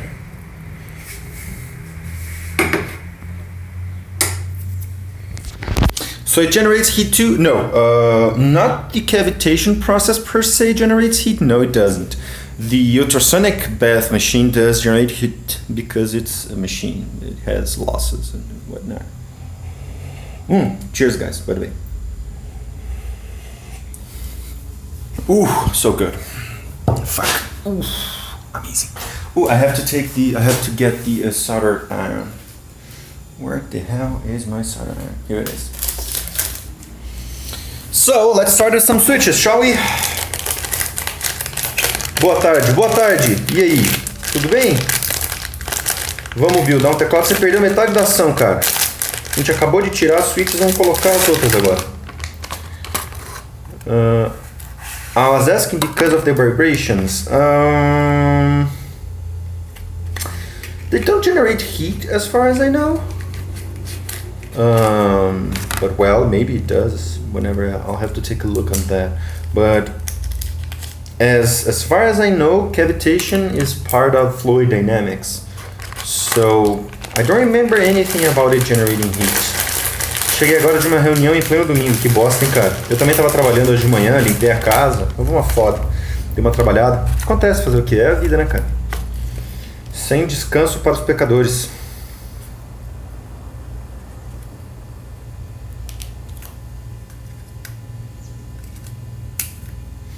Let me put you guys here before. Is it a TS100? Yes, it is.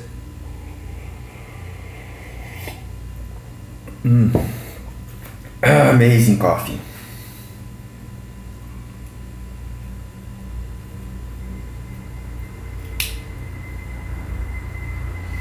Good old TS100. Yeah, I read this morning that there was going to be a second release, like a better version of it, which was TS800 or something. But if you guys need a solder iron that has a very accurate temperature control, go for it. It's cheap, it's amazing, it works. I really have no complaints. Actually, this was one of the best solder iron that I have had, if not the best. The only problem with it is that you have to have a power outlet source, which I have here. That's the only issue with it, actually.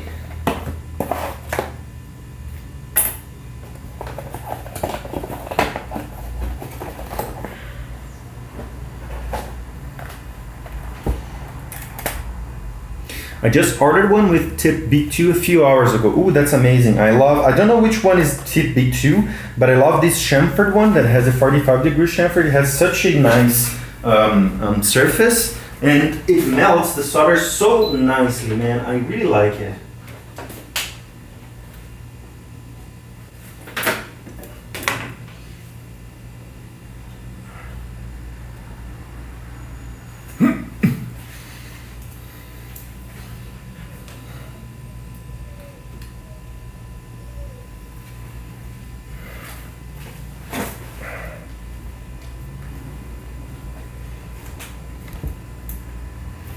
Okay, let's leave it heating up.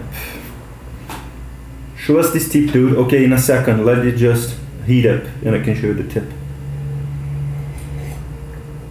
I need to get a fine tip for mine. I do like the fine tip. I think that if you're going to use a fine tip for, say, SMD components, it's better using hot air. If you're not buying hot air, then absolutely go for it.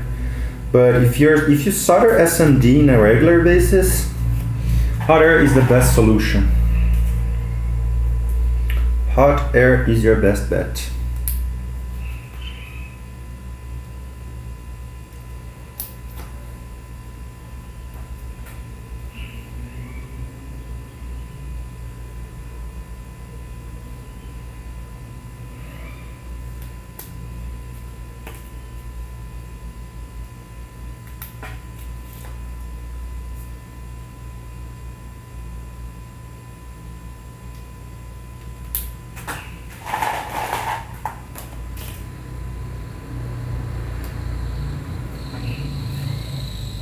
Then again, I think for me at least, one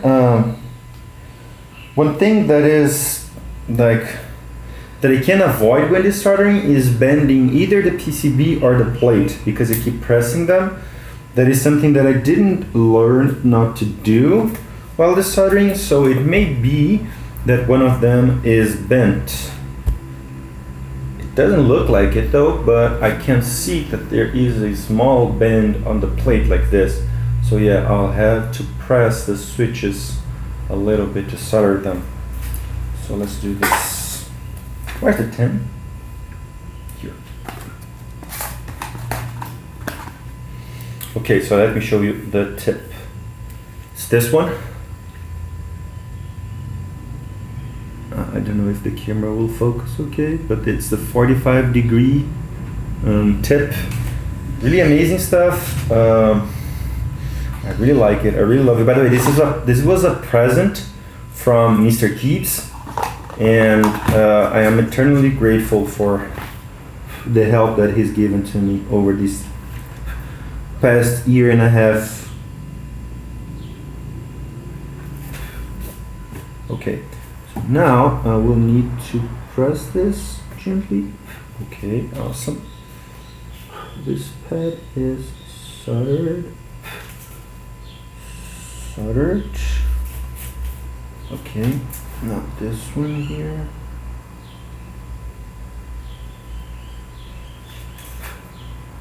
Okay.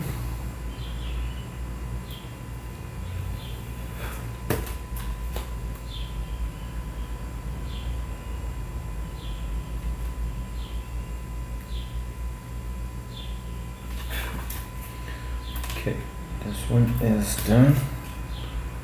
This one.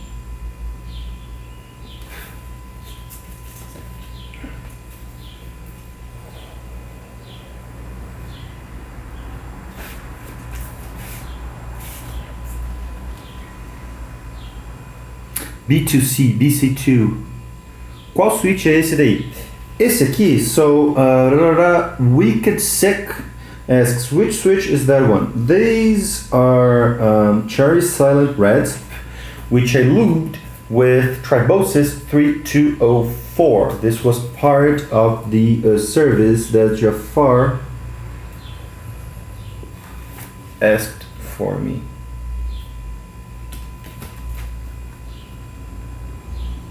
Então, são Cherry Silent Reds que foram lubrificados com um lubrificante chamado Tribosis 3204.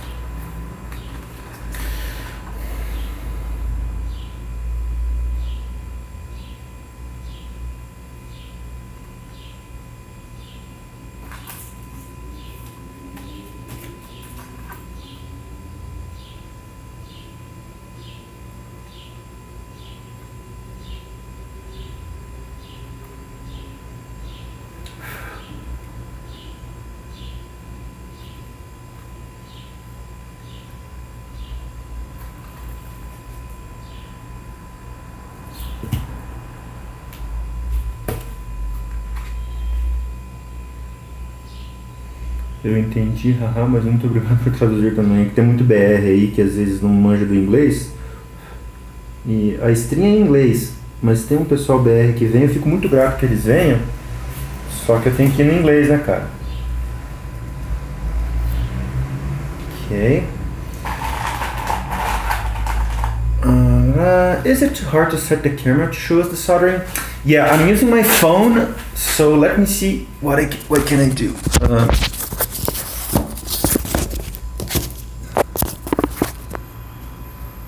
Okay, can you see it now?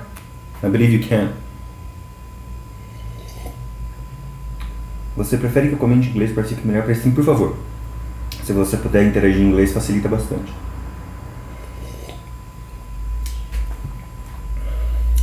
Let me see, you know, I had an idea. Hold on.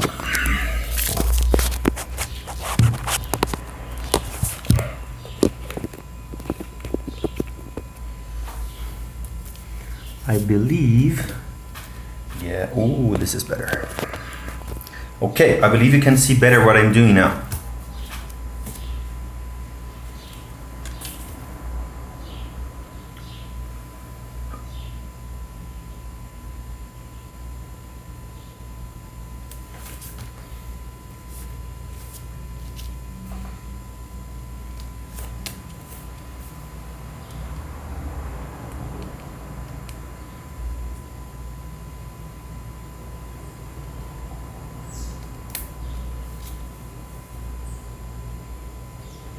Are those red switches? They are reds, but they are silent reds. Some people call them pink. Cherry pinks, I don't know if that's accurate. Cherry sells them as silent reds.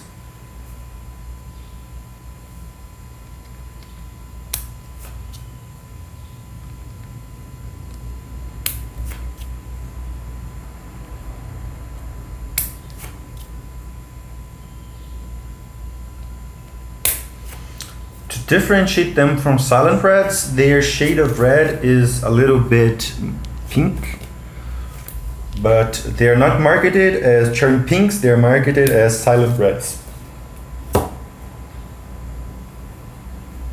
Okay, I'm checking if there's no bending. There absolutely isn't. Everything's okay, so I can just go about soldering with no fears.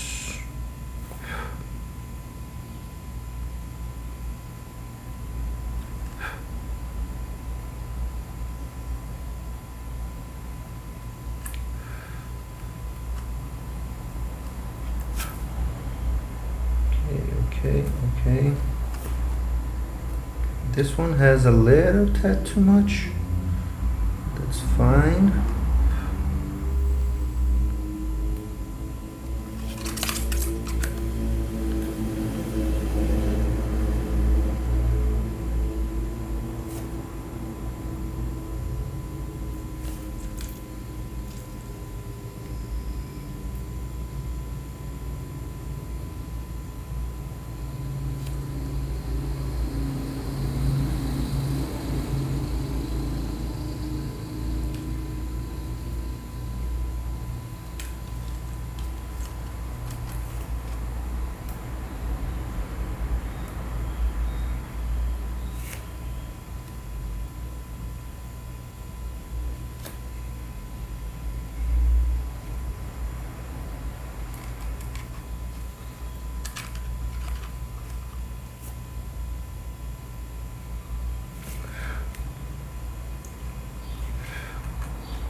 Okay, first row is done.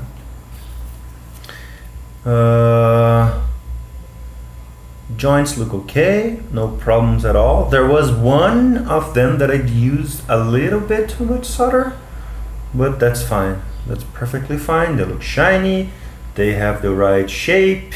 Then again, guys, for solder joints, you want that tent shape, you know, that circus shape that says that your connection is right, use the right amount of solder, that's it. I forgot about that. They made pink for the silence. I didn't know them, kind of like the idea of them. They have a gravity feeling. Yeah, they do when they're stock. When they're lubed like this, man, they are perfect. Let me tell you something. I lubed them with 3204, and man, they are amazing, let me tell you.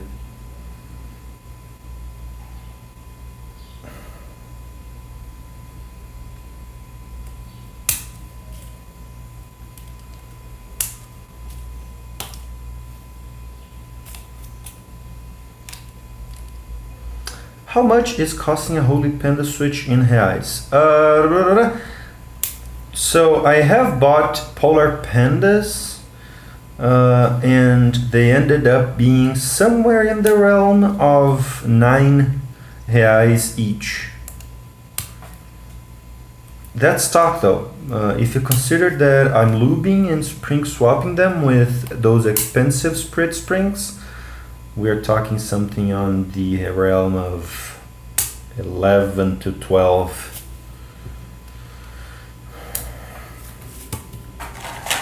$11 to 12 reais a unit.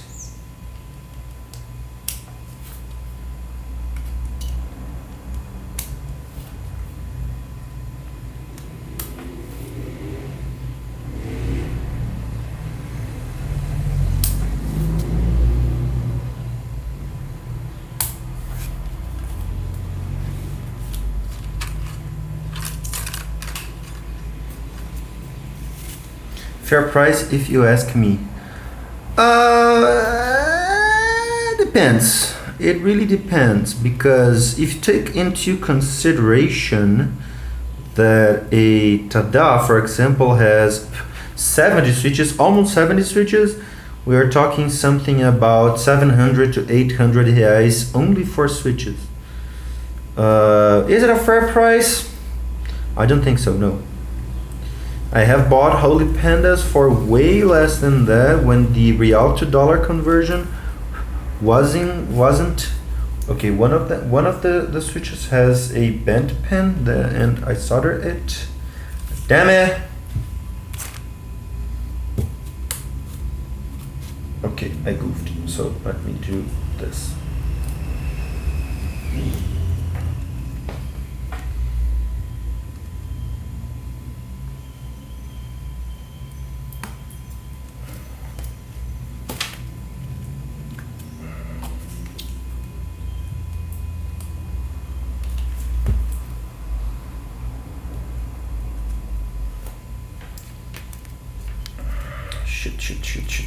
Shit.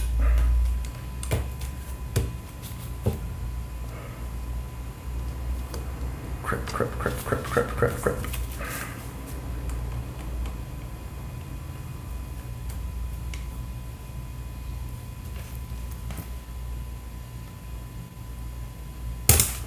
Okay, it is out. Goddamn bent pen.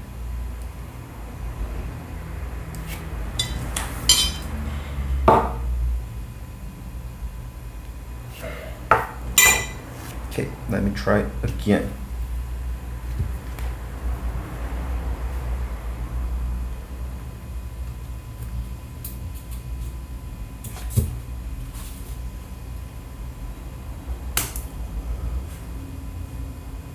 God damn, the pin bent again. What the fuck?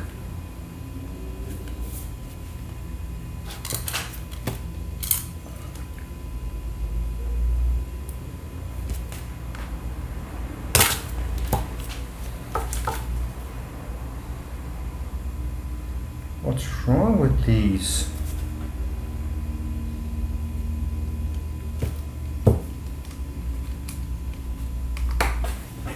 You know what? Fuck you.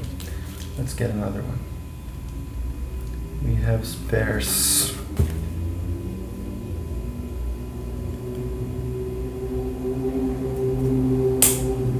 Done. This one snapped just fine.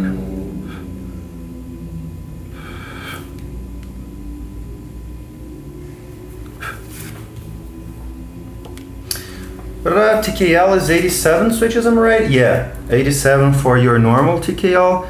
If you don't use any split backspace, split left shift or whatever.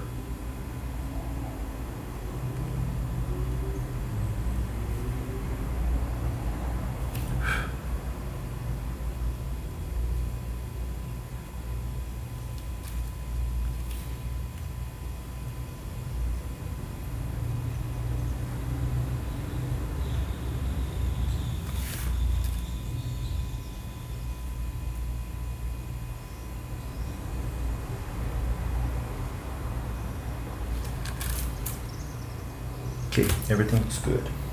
Where's my coffee? Here.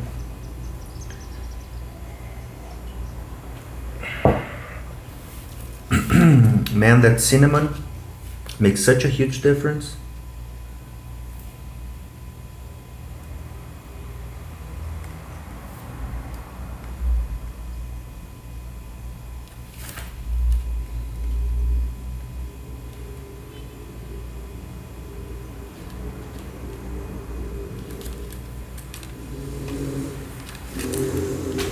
So if I buy at 11 reais each, it's gonna cost me 957 reais only for switches. Welcome to the mechanical keyboard hobby. That's exactly it, my man.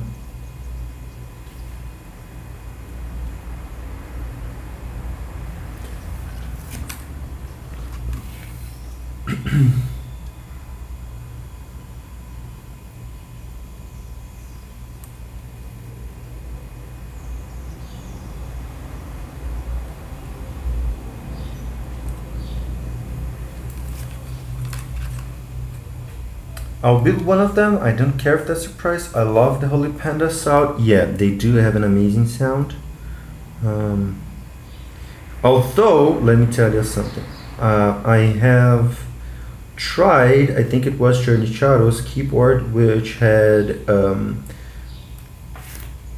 Zendas, which were Holy Panda housings, and the Xylent stem. So it was kind of a silent panda. And man, it was freaking amazing. Let me tell you, one of the best switch feelings I have ever had. And I bought Polar Pandas just for that purpose, just for building those silent Zendas.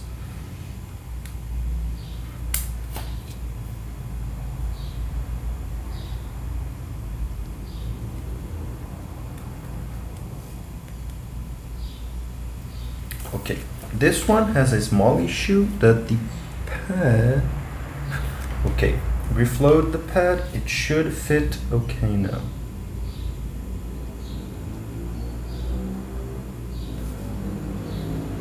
Yep, light as a glove.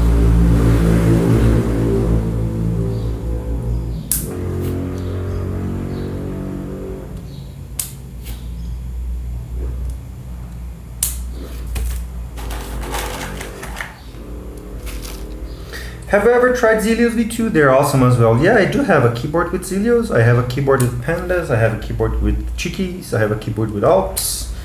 I have a keyboard with lots. I have lots of keyboards.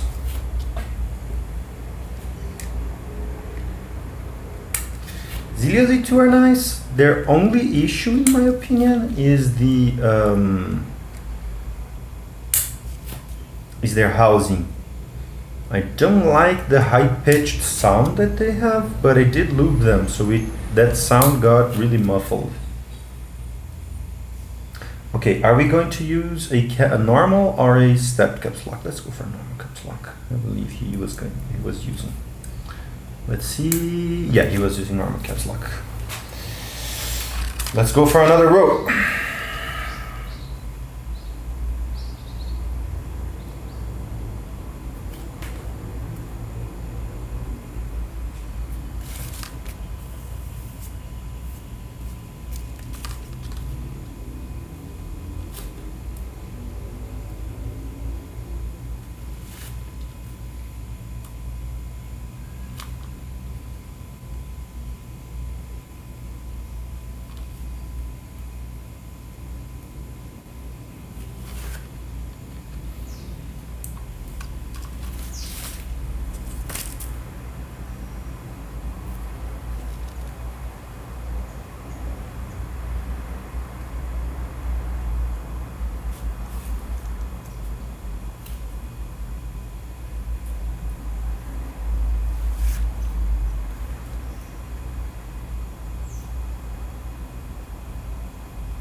Okay, this one is a little difficult because it's right next to an LED, so let's try.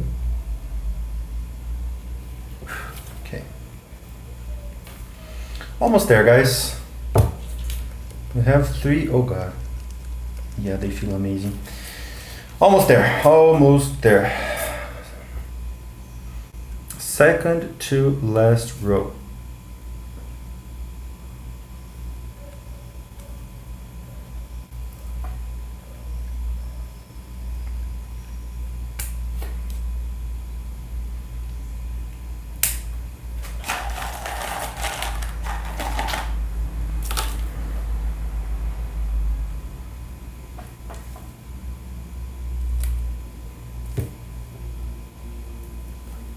Okay, this one's not fitting. Oh, it did now. Okay.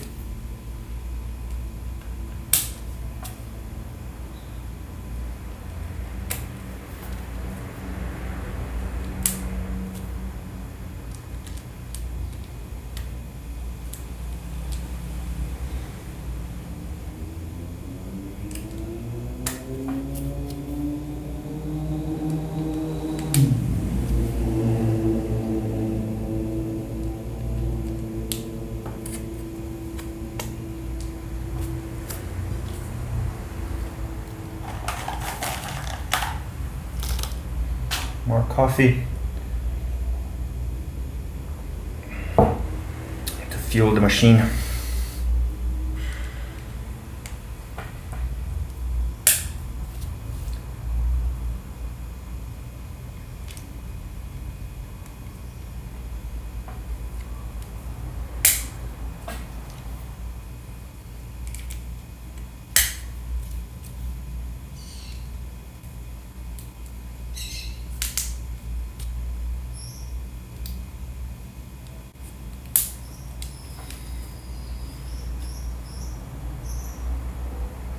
Okay, almost there, guys. Almost there.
Okay, then again, one more with way too much solder on it.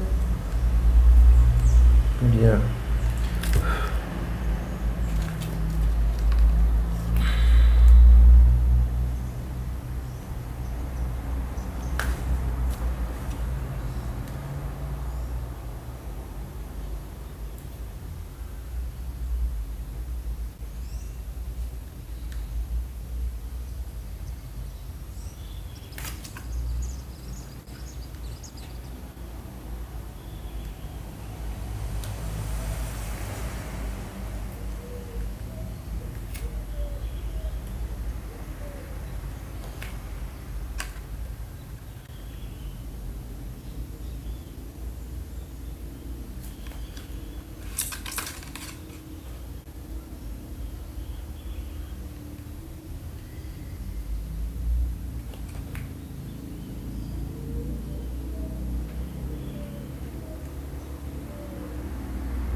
Okay, we're almost done. Only one row to go.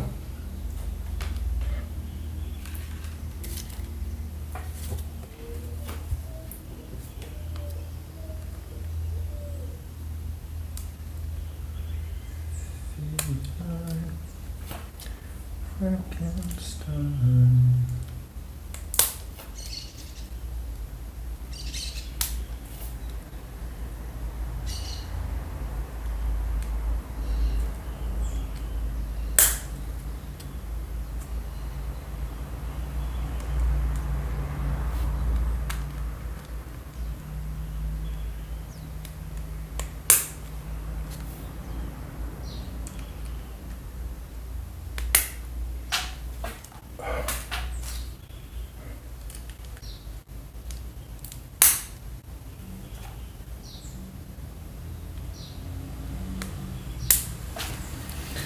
Last row, guys, last row.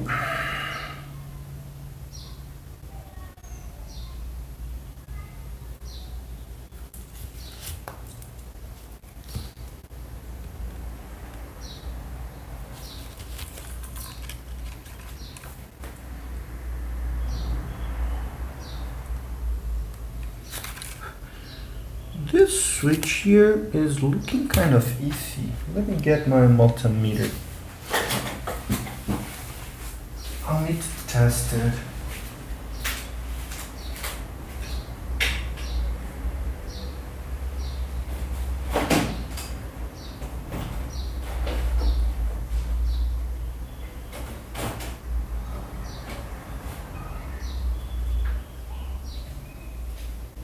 I don't know where it is now. There is a switch that's looking odd, and I need to test it before. Make sure it's working.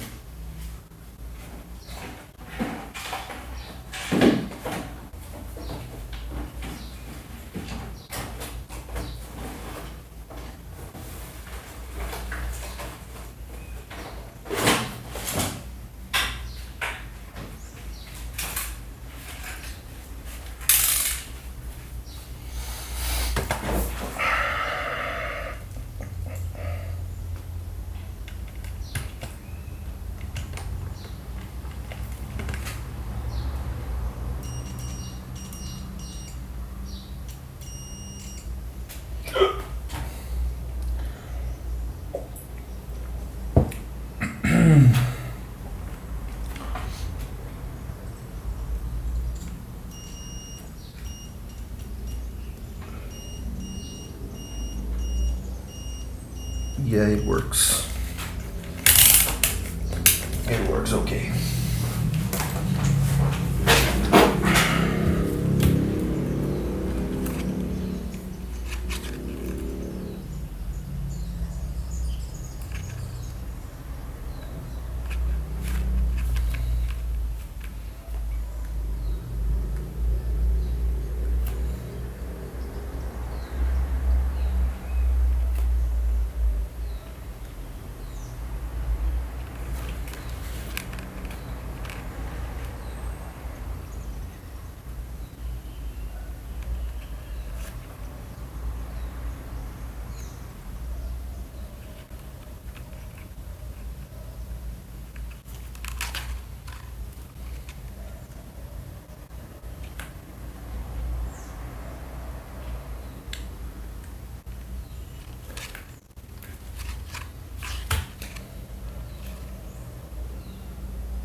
Done. There we go. PCB also looks clean, as you guys can see. It's reflexing, no problems whatsoever. I just have to remove the little bit of flux that's there, but no problems, I'll do it off stream after. Let's mount this, put some keycaps on, and test it. Let me bring you guys up here again. Okay.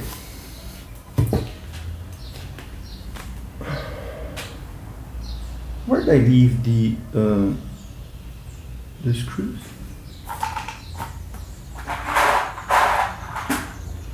I did put them in the recipient, container, pot, whatever. Did I lose the screws? I don't think so. I did put them somewhere.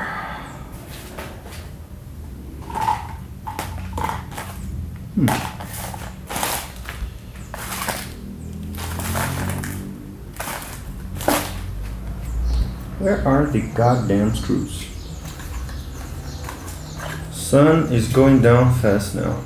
Yeah, so I have this 65% kit of G&K Red Samurai that I'm going to put here. I think that it will fit just nice because this is a black case. I just have to find the screws. Where did I put the screws, man?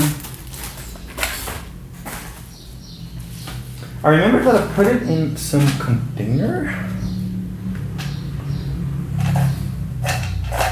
Do you guys remember how I put the screws?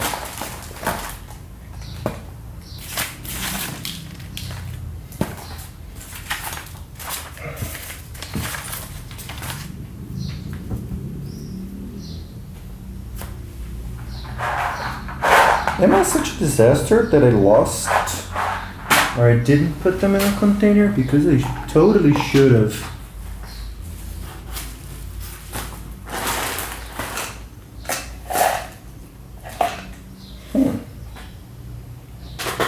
Well, let me just clean and reserve this guy here.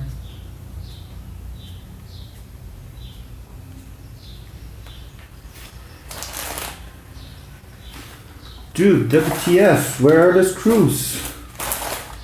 Where did I put them?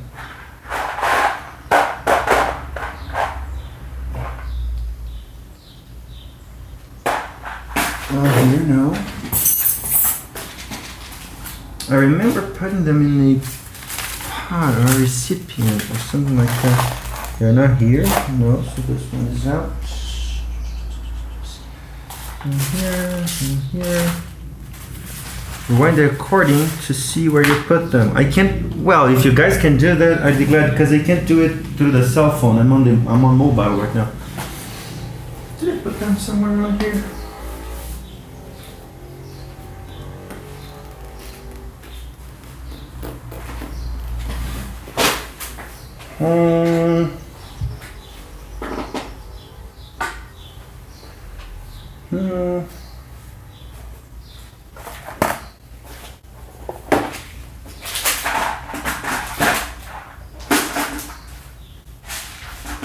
I'm pretty sure I used a container to put them.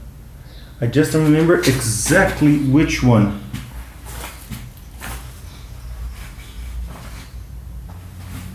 Let me see here.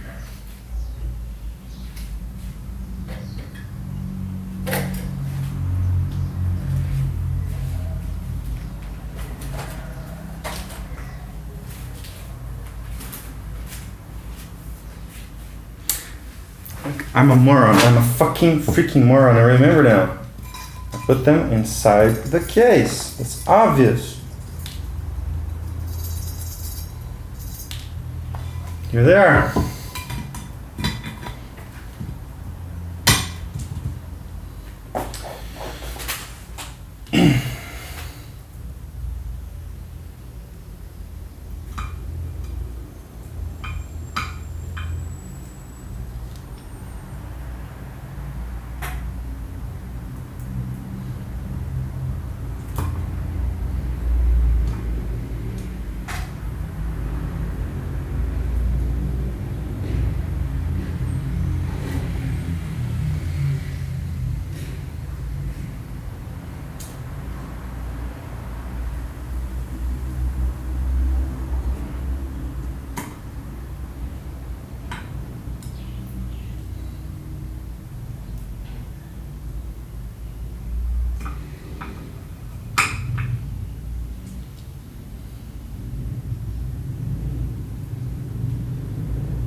There we are. Let me get the keycaps. First, let me do this. Okay, let me get the keycaps.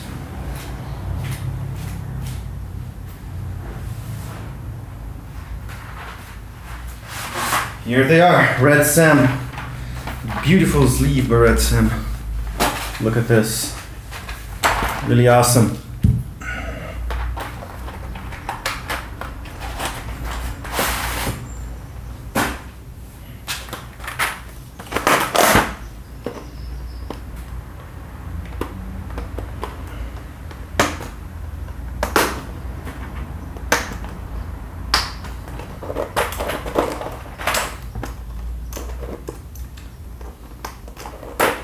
By the way, this key set is mine, it's not Jafar's, and unfortunately it won't ship with the keycaps. I'm just using them as a test.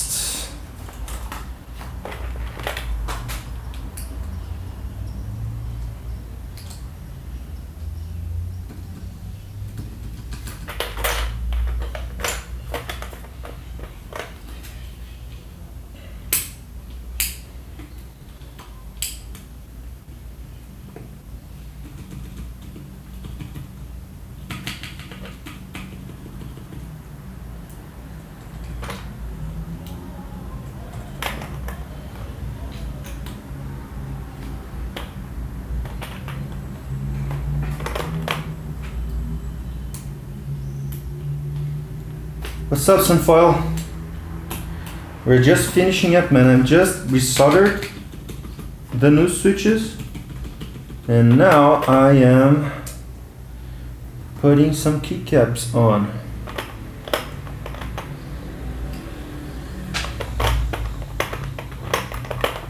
I believe this is here. Looks like it. You need to get some lights. It's too dark now. Okay, let me get my desk lamp. Hold on a second.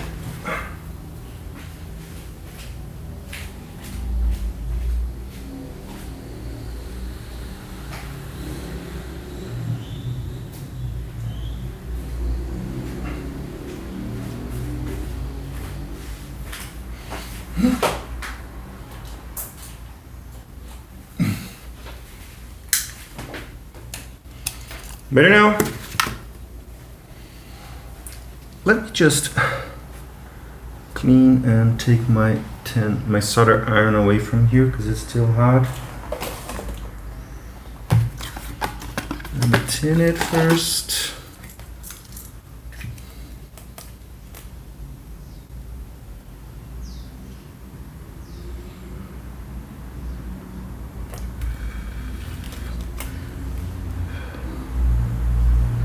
Okay, I'll leave it cooling here. Okay, awesome. So I'm putting in Red Sam here, guys, and by God, this is going to look good.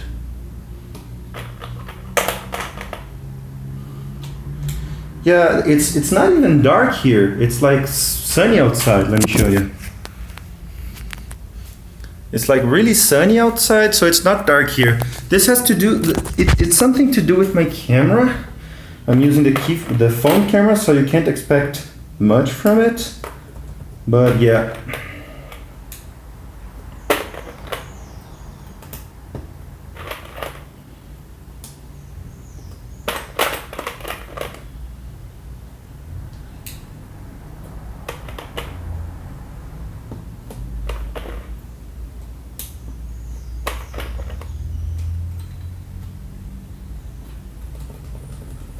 Man, these switches. Is it through Twitch? Yes, it is. It is through Twitch. It's actually through the Streamlabs app. There must be like some kind of. I actually know that there is some kind of adjustment or whatever. I just don't know how to do it. I'll figure something out later.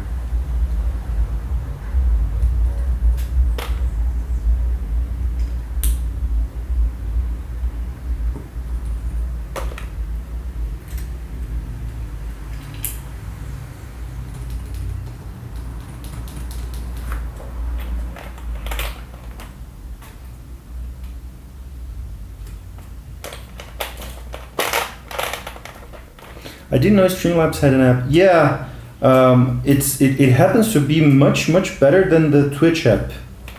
You can adjust lots of things there. For example, I believe that you guys are seeing the chat somewhere around here, and I wasn't able to do that through the Twitch app. Although I did take a look. I did do it through Streamlabs app. That 6 key looks a bit low, might be me. Yeah, it's because I'm not pressing them like much. So, you know, for example, if I press them, see the 5 there? So I'm not pressing them like hard. Because I'll just sound test that. Actually, these keycaps are mine. Those are not Jafar's. I'm just putting on the keycaps just to finish the build and show you guys how it looks and sounds. But the keycaps are mine, so I'll just sound test the keyboard, remove the keycaps, and send it back to Jafar. Probably clean up the solder flux on the bottom of the PCB a little bit and send it back to Jafar. So that's why I'm just light pressing. I'll remove it in a bit. Also, Red Sam is one of the only GMK sets that I bought. I hate the profile, the cherry profile. It doesn't really stick out good in my hands, but goddamn does this set looks good. Tokyo, what's up? Fiduta DF. Okay, so then again, I was saying this like just some time ago. These keycaps are not Jafar's, these are mine. I'm just putting them to finish the build and some testing it to show you guys. But what happens is that these keycaps are mine. So I'm just putting them and I'll some test, show you guys, and then remove them. So I'm just light pressing the keycaps. That's why some are lower than the others, because I'm not pressing enough. In a real usage, you would press them, like hard press them all the way down.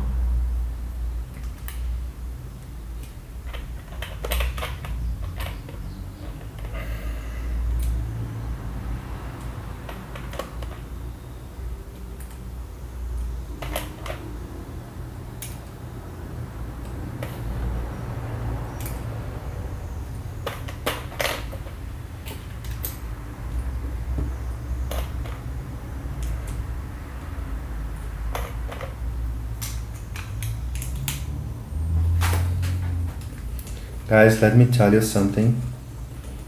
This feels amazing.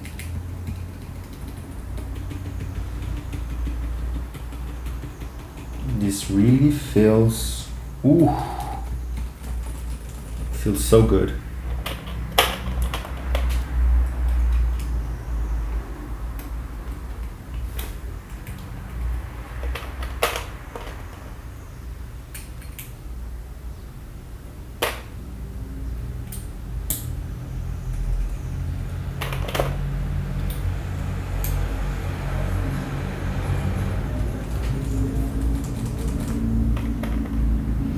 So way back in July, I decided I was going to build my first custom board. I ordered all the parts and have all of them, except for the case and plate.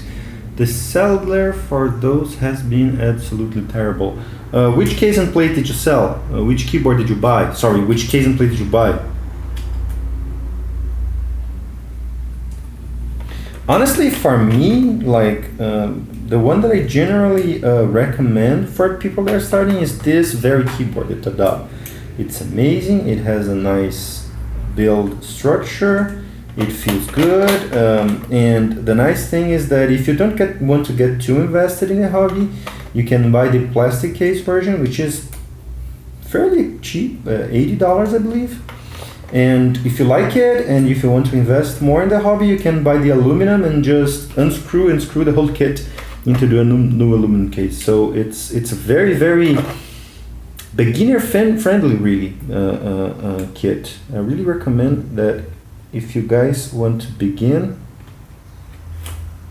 Okay, we might have encountered a problem. Let me get my keycap puller. No keycap puller? Let me get my keycap puller. I did fit a wrong keycap.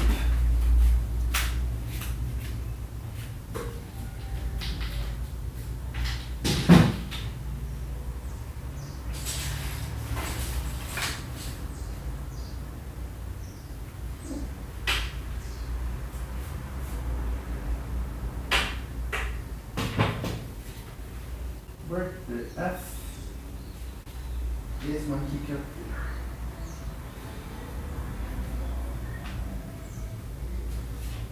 Here, found it.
Okay, so apparently the TADA, yes, the TADA has a lightly different layout than the control, so I don't have all, I think, wait, hold on. Yeah, I do have enough keys for this. They just won't be the same, but whatever.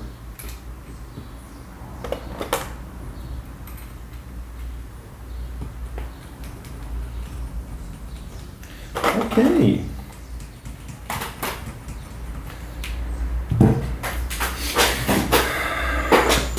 Look at this, guys.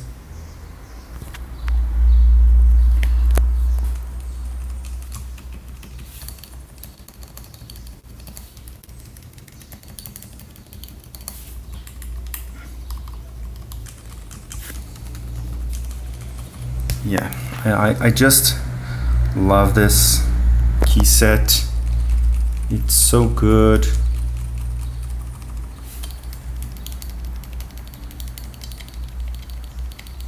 This step here though is sounding kind of iffy. I might take a look into this step, but yep. I love this. I really, really love this. Yeah, the step sounds scratchy. Yeah, I think that it's misplaced or something. Let me see.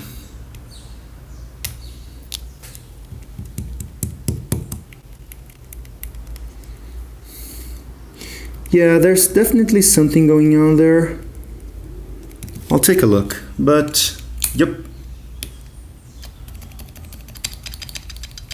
See, I think that the wire, oh look, it's solved now.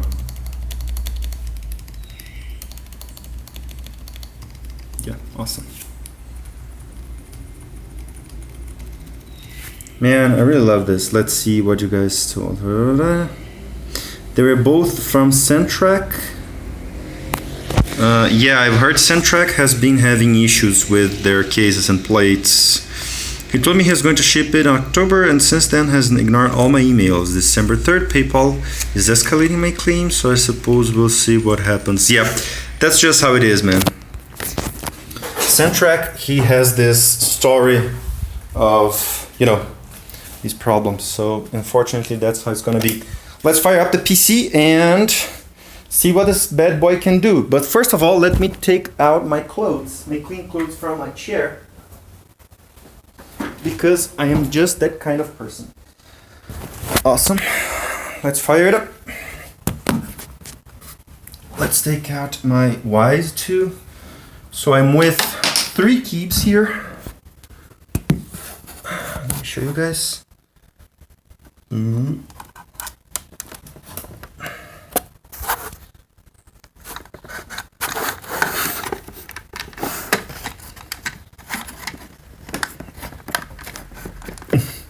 So I have this Wise, Mox Navis, yellows, and I have this 5 degree, which I'm going to remove the switches from. It has an SAF22. Amazing stuff. Let me remove the wires. Ooh, it's heavy. And fire this bad boy up.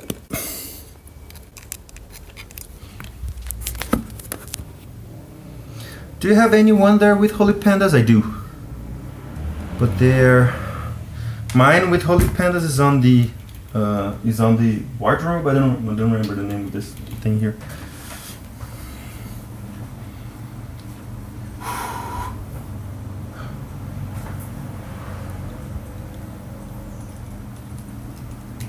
Yeah, you can't hear the keyboard. It's so awkward. You can't hear the keyboard. This is awesome. Let me just take this here. Okay, so let me take this guy out.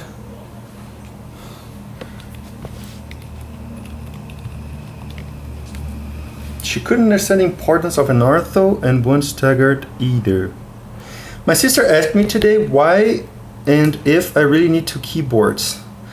Man, send her to RMK so she can see what lots of keyboards can do.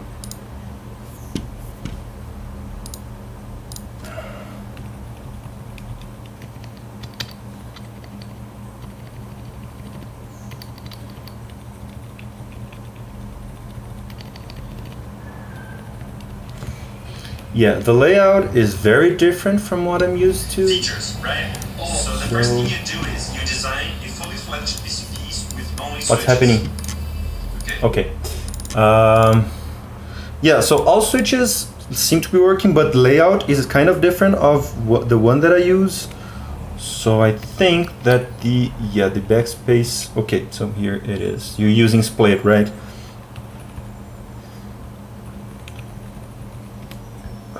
Let's test this bad boy.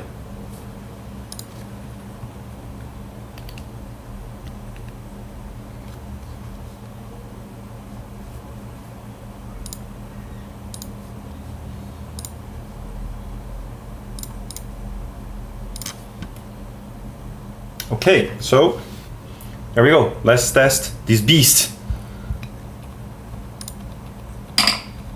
No, where's Josh? Josh.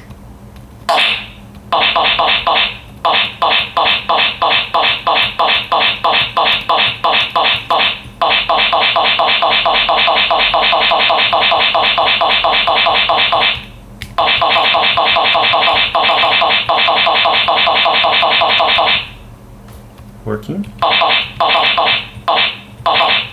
Okay, this is the selection. Awesome. Everything's working. It's not off, it's Josh. I have 3 different boards on my desk right now. Split Nyquist, Shark PCB, and Nardo 60. Awesome. Okay, so now let's go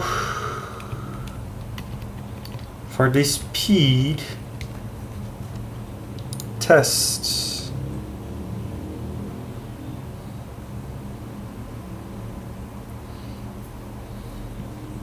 Okay, are you guys ready?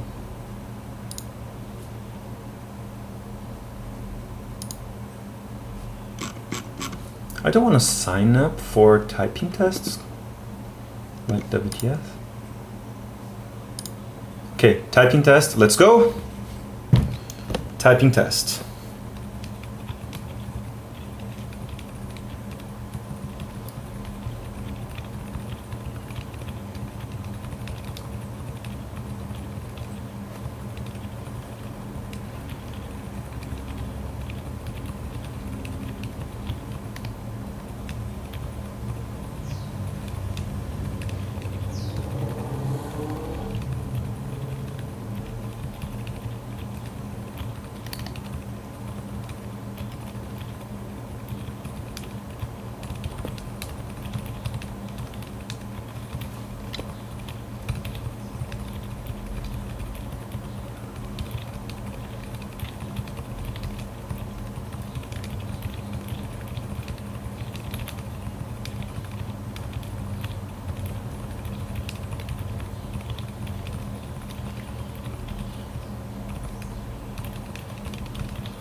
There we go. This was the typing test. I can feel some noise come from the spacebar tab, but I'm sorry, man, but this is just... There is something there, but that's the best I can do with these tabs. Yeah, typing test. Me just typing right now was the typing test.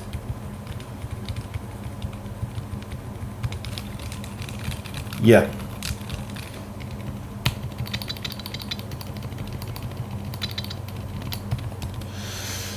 Well,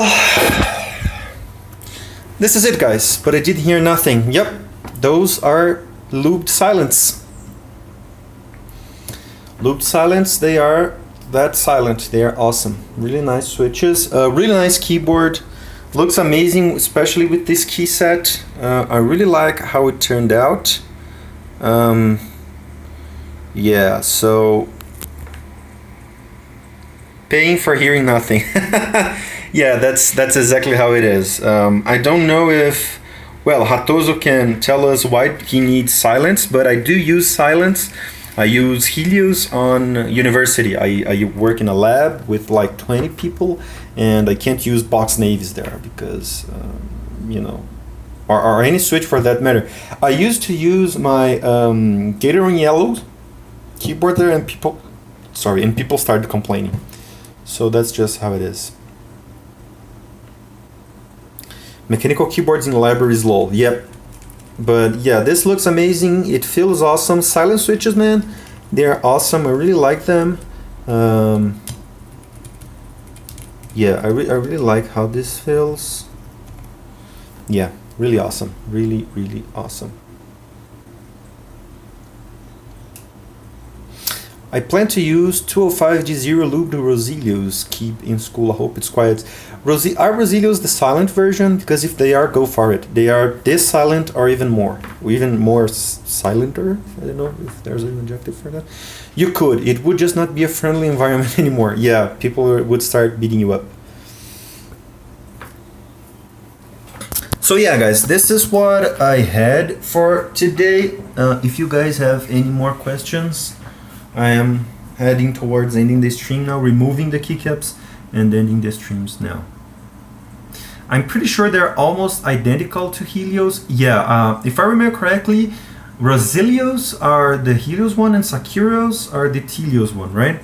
And yeah, they are basically special version Helios. That's, yeah.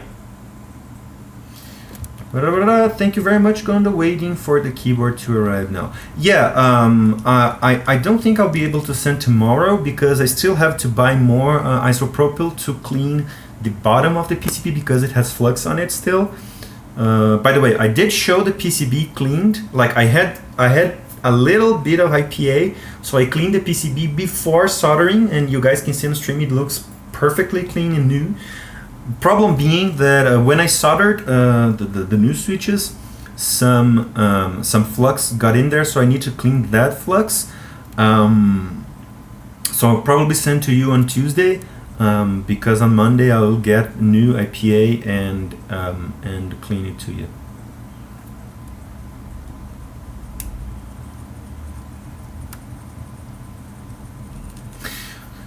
Listen, Foil, do you think you could take a look at the schematic and PCB after the stream? Absolutely. Yep. I'll just close stream and start looking at it. No issues, man.